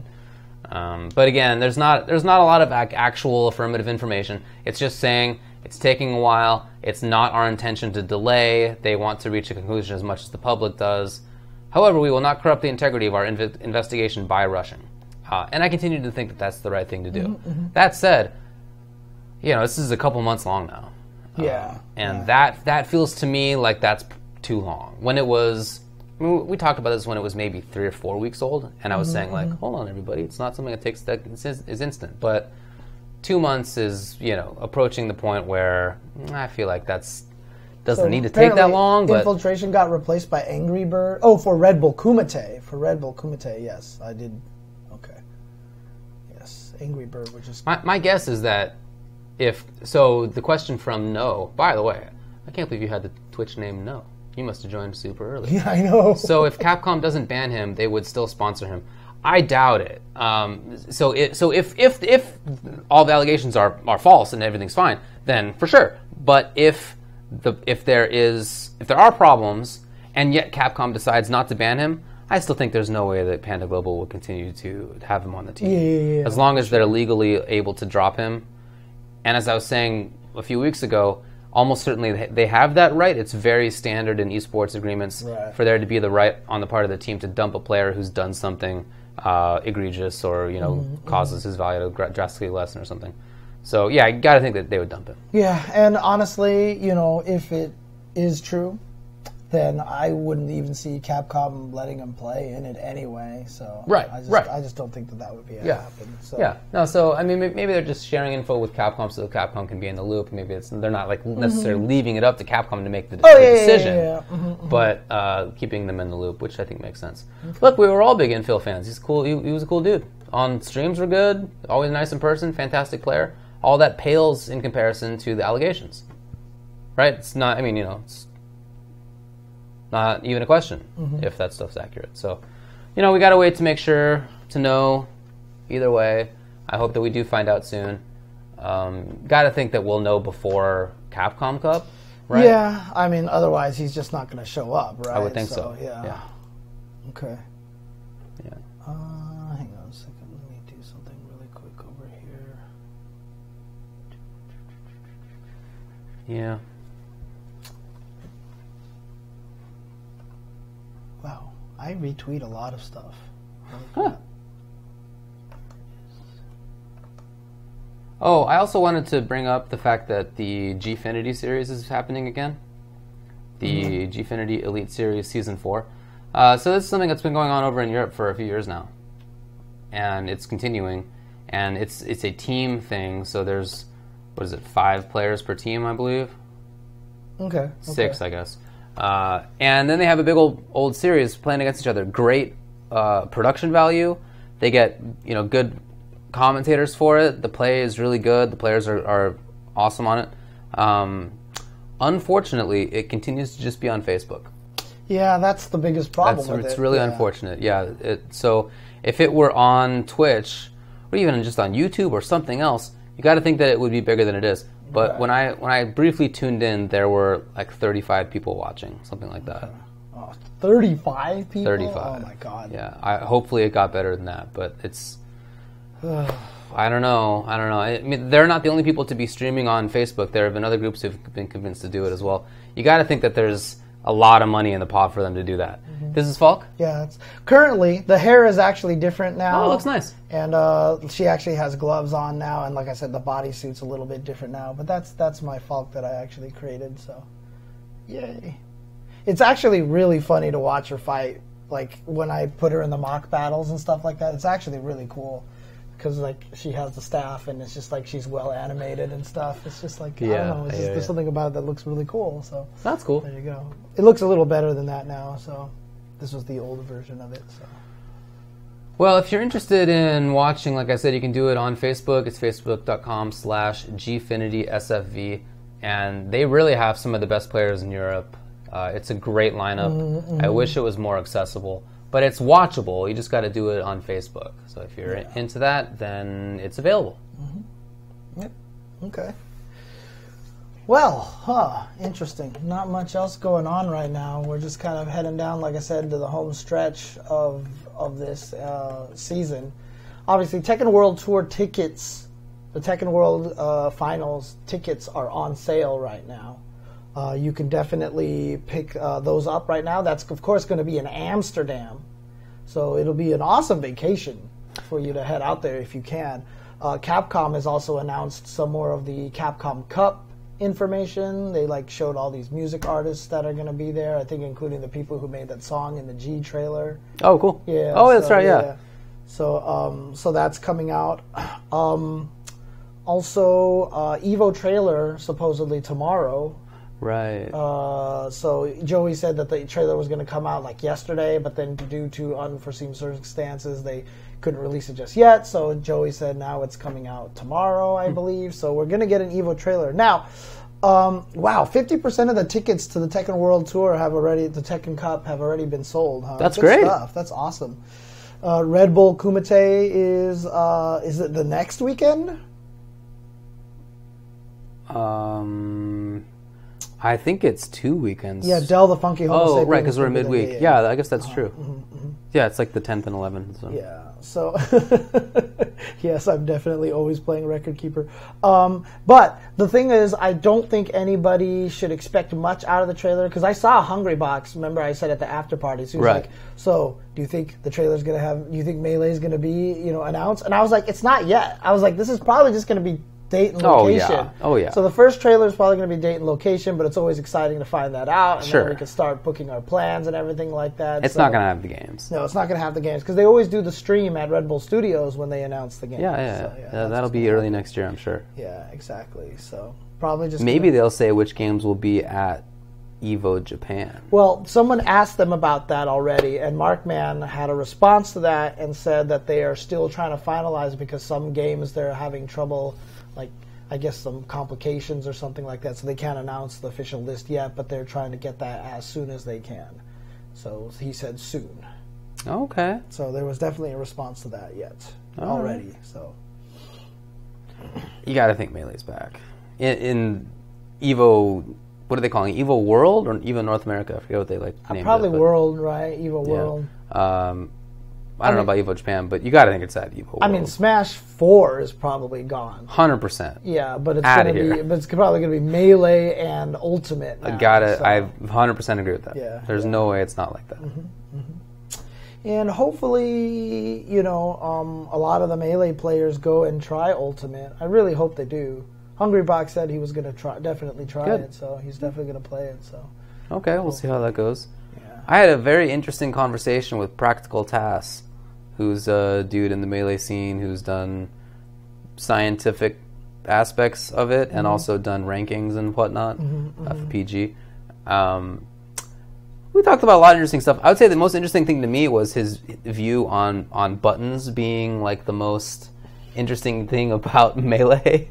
Because you don't like Fox. So, right. He was saying that he plays Fox, and he plays him because he realized that Fox is basically broken, and you can do whatever you want, and you have to do a lot of this. You're always moving your hands.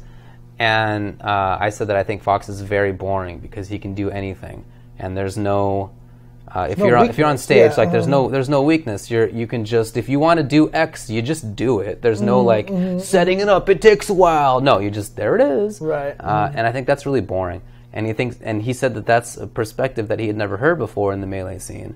And I brought up the comparison of Marvel 3 when Chris G was playing Morrigan and beating everybody, and a lot of people didn't like it. Right. But in nobody's conversation was the fact that there's a lot of execution that goes into it. To zone with Morrigan, you're constantly doing quarter circles and you're constantly pressing buttons. And while sometimes you would say, that's hard to do, it's impressive, you would never hear somebody say, that's so sick because they're so buttonsy. That's my favorite character because you have to keep hitting buttons. Never heard it. Never heard that. You know, people had different takes on whether she was a fun or interesting character, right? Some people thought she was boring, some people liked her, whatever. Strategically, right? Not you have to press a lot of buttons, so therefore she is a fun character. Right. And I've often even, like when I preach how to play fighting games, I often say that it's about not hitting buttons. That's the important part. You have to know when to hit buttons and stuff. But apparently people like Fox, just because you're always hitting buttons and that was always doing something. That's what he was telling me. Yeah, that very different take on what makes an interesting fighting game character. And that's why they hate Jigglypuff, right? Right. So what he was saying was that, I mean, and obviously I know that she is hated, right, as a character, and same with Ice Climbers. I had thought that was because she's more of a zoner, and that Ice Climbers is the grappler, and those are just in general annoying archetypes for people. I thought that was the reason. But instead what he said was that you can't press buttons against those characters in the ways that you can against everybody else, so they're boring. Not that it's like a strategic, like, you have to avoid situations. It's like, you're not as active physically, so it's boring. Very different take on things. Right. It's not that they are making the game. They make it so that I can't hit buttons, so that's why they suck, basically. They're forcing me to not hit buttons. And Melee is fun because I get to hit buttons. Correct. Yeah, that was what he was saying. I hope I'm not mischaracterizing the position, but that's what it sounded like to me. And what he was saying is that those are very common perspectives. And he had said he'd never heard somebody say that they think Fox is boring. Fox is super boring. I think it's clear myself, but yeah. Well, it's not even just that I think he's super boring, to be honest with you. Maybe I don't think he's boring. Okay. But he's definitely broken. He's definitely way OP in that game. And that's what Practical Task said too, right? He was not arguing the opposite. Yeah. I definitely think he is super OP.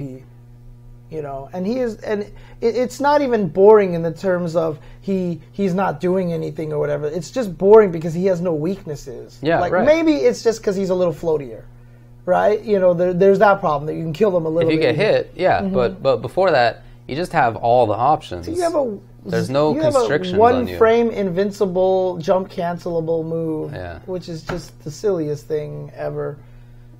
Even found really weird glitches to make him do his side teleport so it doesn't go as far, and like there's just all these.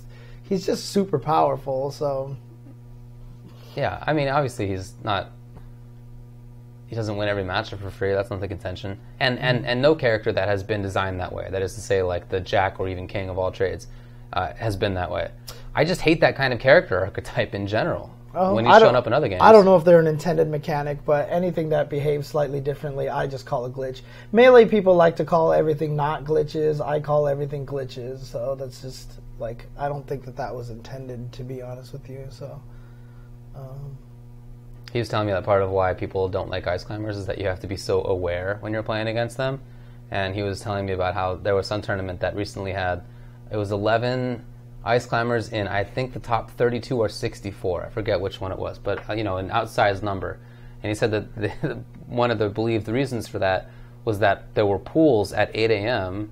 when people weren't awake, and so they got hit by a lot of Ice Climber stuff because they just weren't aware enough. And then there were people who qualified into the later rounds playing Ice Climbers at the end because they played until like 10 or 11 at night when people, again, were fatigued, right, sleepy. And so they got hit by Ice Climbers things. I don't know, as if that's like a problem. To me, that's like, cool, you got to be aware. Like, every game has that. A weird question Victory posed, but I do like Adon. He was one of the characters that I really wanted to play. The Big House 8, and that isn't true, according to Curly W. They weren't playing at 8 a.m. Oh, so. That's what all right. Okay. I mean, I think that's what makes the Ice Climbers cool, is that you have to be so aware of them the entire time. I can understand that the Ice Climbers probably at mid-levels, like high to low levels, probably slaughter you really badly. You just get mad when you get wobbled, and that's probably why people want to ban it.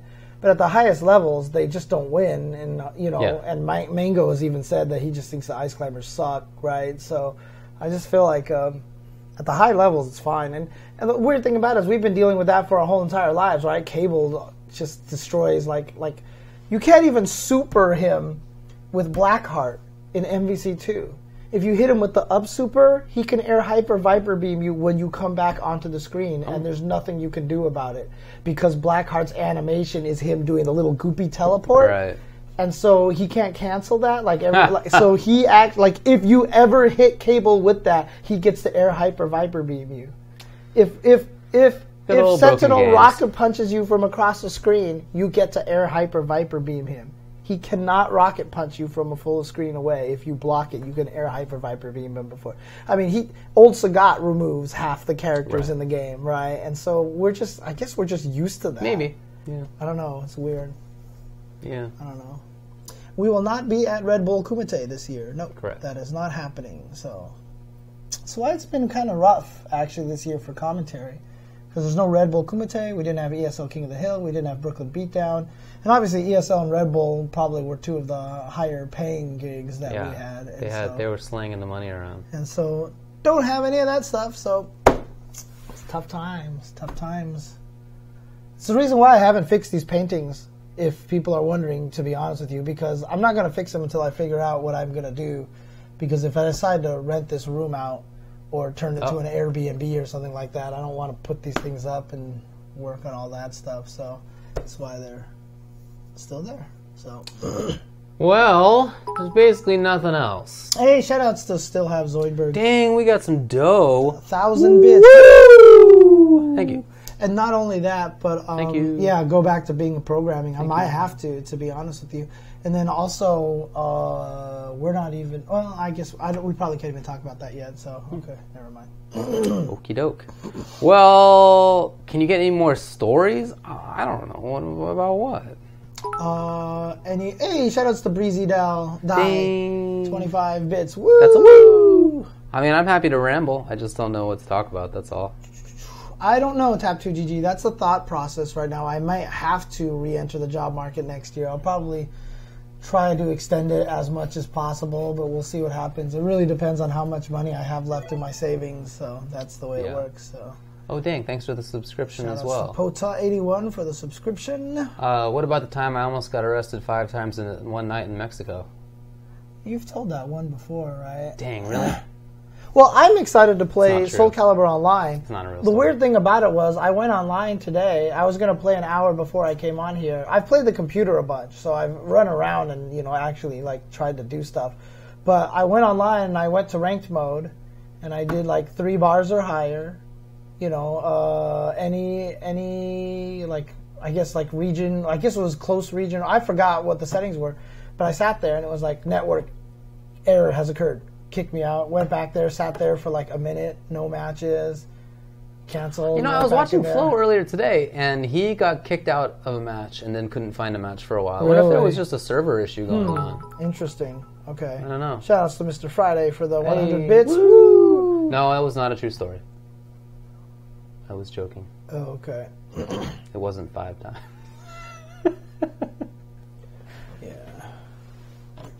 All right, well, somebody wanted to know something about legal stuff, it sounded like, and if so, I'm happy to ramble. Yep.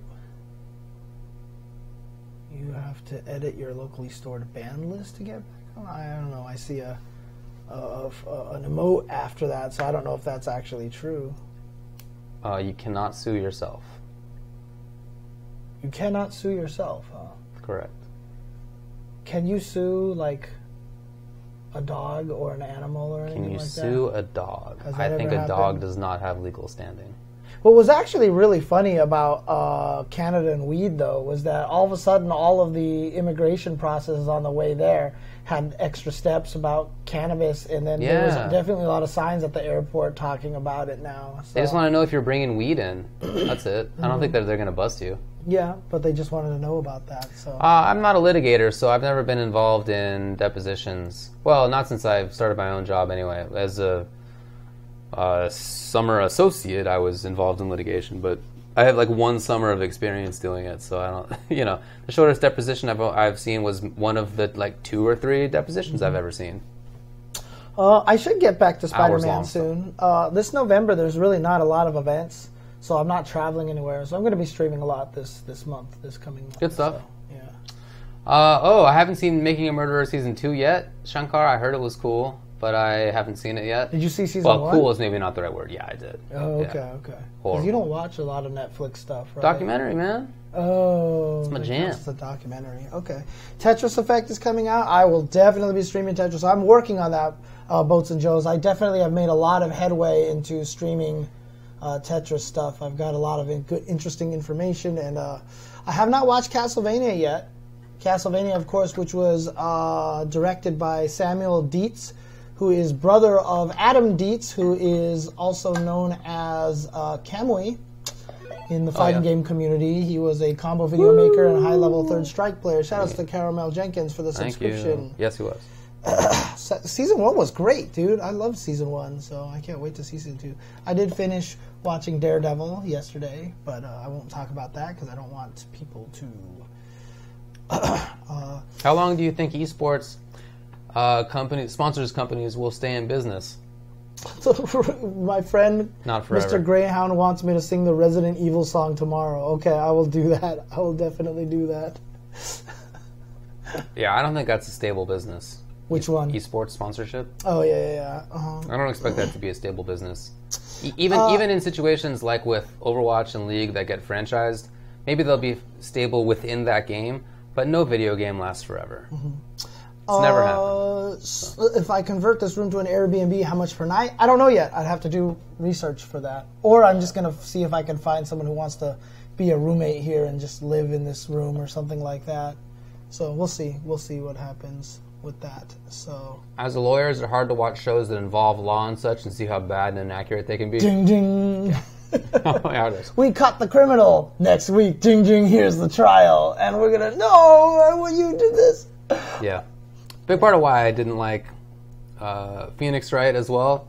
It's more based on the Japanese legal system, although it's not even, accurate for that. It's just a game, obviously. Right, yeah. And I didn't like it because it was so inaccurate compared to what I'm used to. I was just mad. Some people are actually mentioning about the lewd stuff in Soul Calibur going to get you banned online now. Oh, right. Yeah, so I guess there was that announcement recently. There was. But, I think that's funny coming from a game with, Ivy and stuff like that. Yeah. I can't have a penis out just because of... what are they going to count? Obviously, how many... I haven't played online yet. How many bikini fighters are there? There's got to be 1 billion bikini fighters out there, right? I would say fewer than you may expect. Really? There's, sexy girl times whatever, but they're not just, not just the boobs out version. There's, more you can do. So, okay. I don't know. But there's definitely, lots of, sexy girl characters, for sure.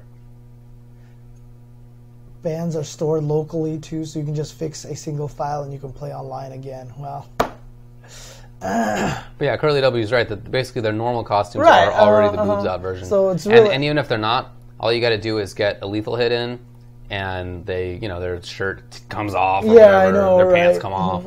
That was actually funny too, because the Falk that I made, because I painted it on her stomach right there, I didn't even think about that, and I was fighting against the computer, and they hit me, and my whole coat fell off and everything like that, and then her, it's just painted on her front, but there's nothing on the back, and it just looked really weird. I was like, but I had to unlock something, and I made it work, so... Mm-hmm. Practical Taz is in the chat now. Oh, hello. Heard that you were talking shit and you didn't think that I would hear it. Well, I don't stand by that, but yeah, that's right, I was. No, just talking about the conversation we had there. I thought it was very interesting.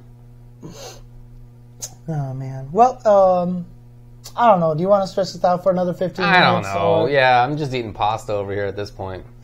I don't know how the sales were for Soul Calibur. I don't know, actually. I haven't heard anything about it, so I definitely want to play some people. So maybe I'll actually do that later tonight, since we might end out early. I can go grab some food and we can I can play some Soul Calibur tonight. So did you do the giveaway yet? That is a good question. Oh, let's do that. Do you want to give it away? Let's do it. Okay, let's do it. We're going to give away now. We're going to give away a potential copy of Soul Calibur 6. Now, to be clear, courtesy of this is a copy of the game that will come, if it comes, from Best of 5. So what happened earlier today was they were running their stream, as they do every Tuesday at 4 p.m. Pacific time, and they did a giveaway for Soul Calibur 6 copy, and I foolishly put my name into the little raffle, obviously thinking nothing's going to come of that. I'm one of however many viewers. But I won it. I won the copy of Soul Calibur 6 in their raffle, even though I have the game. I just didn't think it would happen. So what I said is that I'm gonna raffle it on our show. Now, as a result, I don't have the game.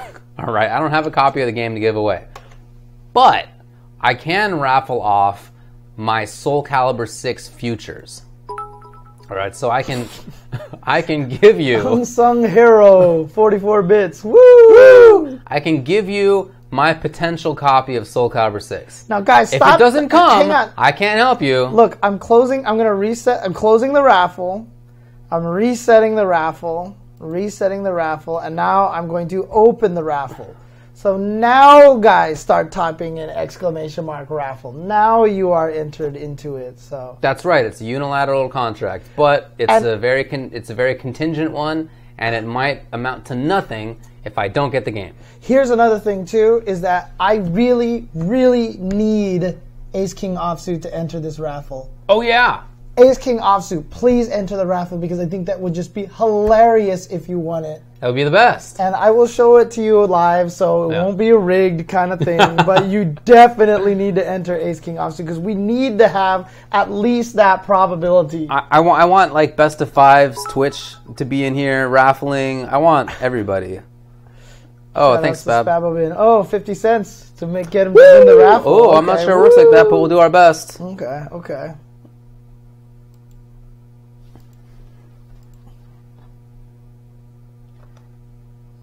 Make sure that there's. Do you know how many people have entered? Is that something that you can tell? I have no idea. But we have our raffle window right here. Okay, cool. What's cool? What's cool? Good job. Who's good job? It's getting weird over there. What are you talking about? You said good job, and I don't know why you said good job. I don't know what that was a reference to. What was a good job?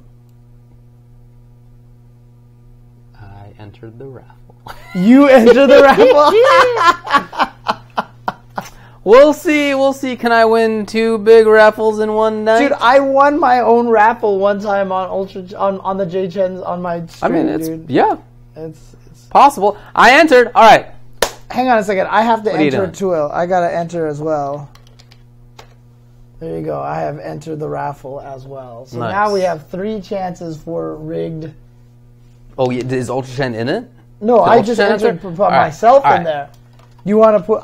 I can put Ultra Chen. Oh, you did. Okay, there you go. All right, we got 3 chances. All right, let's do it. Let's do it. Okay. All right. Two. Okay, so we're gonna do this now.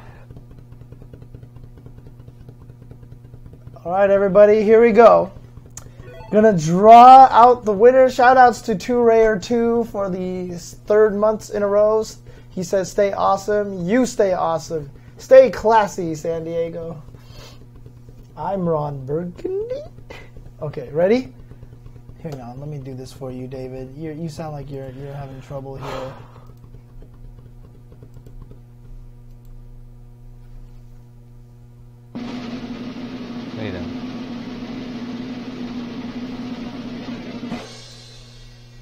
Thumbles is the winner. Joined Twitch a while ago. Should we be putting that info out there? Not sure. I don't know. But you might want to change the old screen. Oh, yeah, you're right. Okay. Thumbles is the winner. All right. Thumbles, you got to DM me on UltraChen TV. Well, is he there? Just at us at UltraChen TV. Thumbles is not here. Let's see. Is he gone? Let's see. At Thumble. I mean, they're in the chat. No, they're in the chat right now. I just tried. Thumbles is definitely there. Yeah. Let us know. There he is. Hey, I'm here. Thumbles. Do you want it? That's the question. If you want it, then it's yours. My Soul Calibur 6 futures.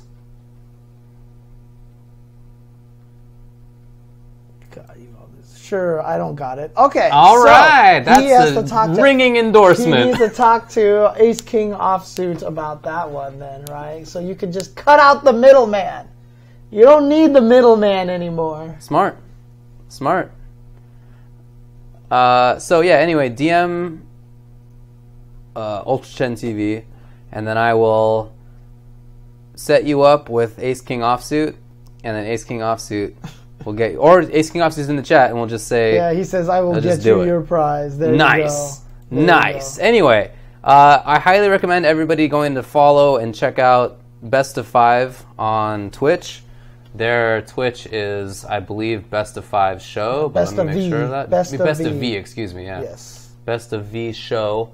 They have a really nice breakdown of tournaments that happened each week. They do a great job at analyzing things. It's several interesting fellows. All the Capcom Pro Tour standings and all that stuff like that. Yeah, so really good stuff there. Go ahead and check them out. Capcom Connect is coming up in 10 minutes after this on ours. And, of course, like I said, tomorrow I am going to do a Resident Evil 7 stream, probably starting at around 4 o'clock.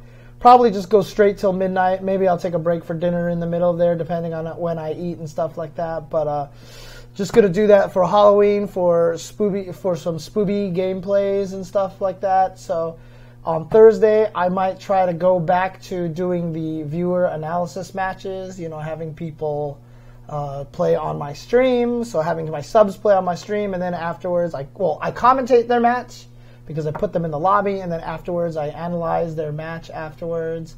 And because I hit my next sub goal, I will definitely be doing another karaoke stream sometime soon. So everybody seemed to really enjoy the karaoke stream. So I was talking with a buddy of mine who doesn't have any experience on Twitch or really gaming in general. Mm-hmm. In fact, he has a very different interest in life. And he saw me talking about subs. And he was like, what do you mean by subs? No, not sandwich. So was he thinking like submarines? No, not submarines either. He's talking about subs. Yes, he has a... Y'all get it. This guy doesn't get it. Not like subscribers either. Well, I don't think you would be willing to do a karaoke stream, huh? I don't consider myself strong or interested in singing. Okay.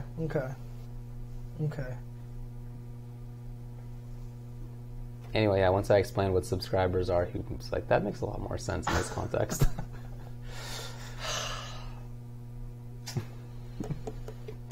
I guess I am too pure for this. Oh my goodness.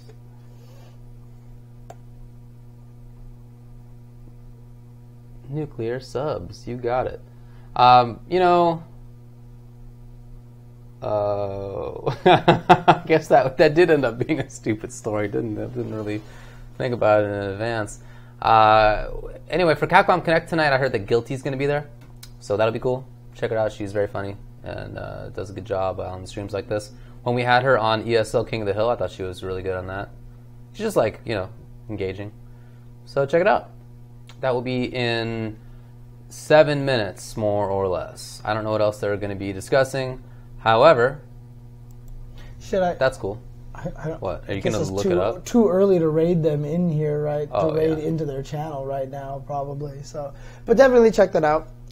Yeah. Okay. Okay. My dumbest night in college? Well, surely I don't remember it. I think it's probably the easiest answer.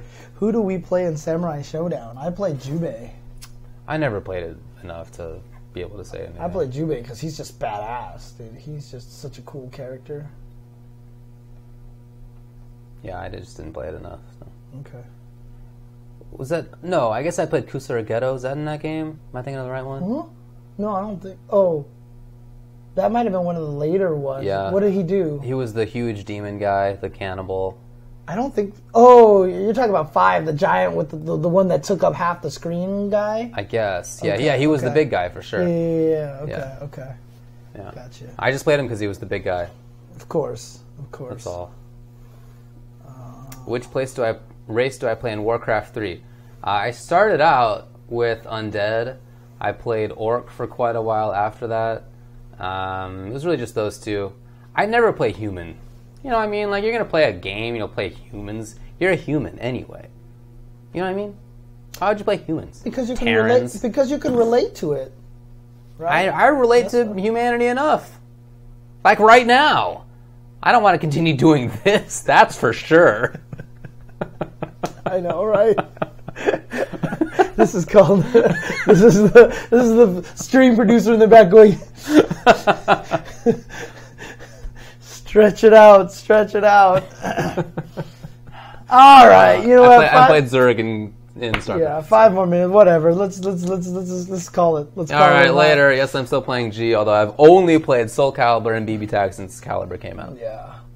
Actually, so I've been playing Tekken. I'm trying to get back into BB Tag again. I gotta get back into that game a little bit more. I was playing it on the airplane on the way back and trying to remember. Because the thing is, after that patch, Jubei was just like here, and then he became here. Like the combo routes just completely wildly changed.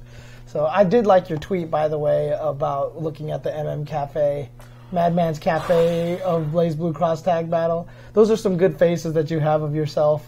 To be honest with you, those are good. Yeah, there's that one face where you're like, yeah, dude, that's a good face. That was a good face. That was a good face because, like, literally, I saw one of those ones and I was like, that's S, and then I was like, wait, no, is that Noelle? Yeah, dude. The only way that I knew some of those characters is that I know S is good. So the one that is just some female character that's on top, I'm like, that's probably S. And then I don't think Noelle's very good. So one of the characters that's down there on the bottom that's blonde, I was like, probably Noelle.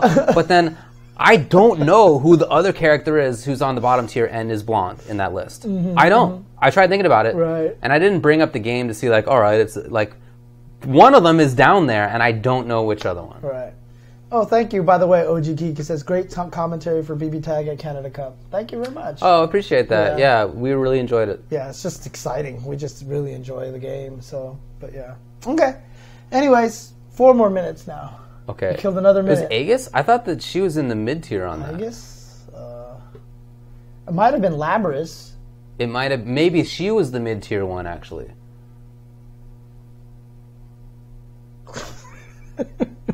I don't know. Was it Aegis? I guess it was. I don't have my phone with me. Oh no! Can you Google bird song? That's probably going to come up with something different, but... Bird, bird, bird. Bird is the word. Sing a bird, bird, bird. Bird is the word. Sing a bird, bird, bird. Bird is... I think I can do this. There's a lot of blondes in the game. Dang, nice work! Okay, nice work. Anyway. Enjoy Capcom Connect, everybody.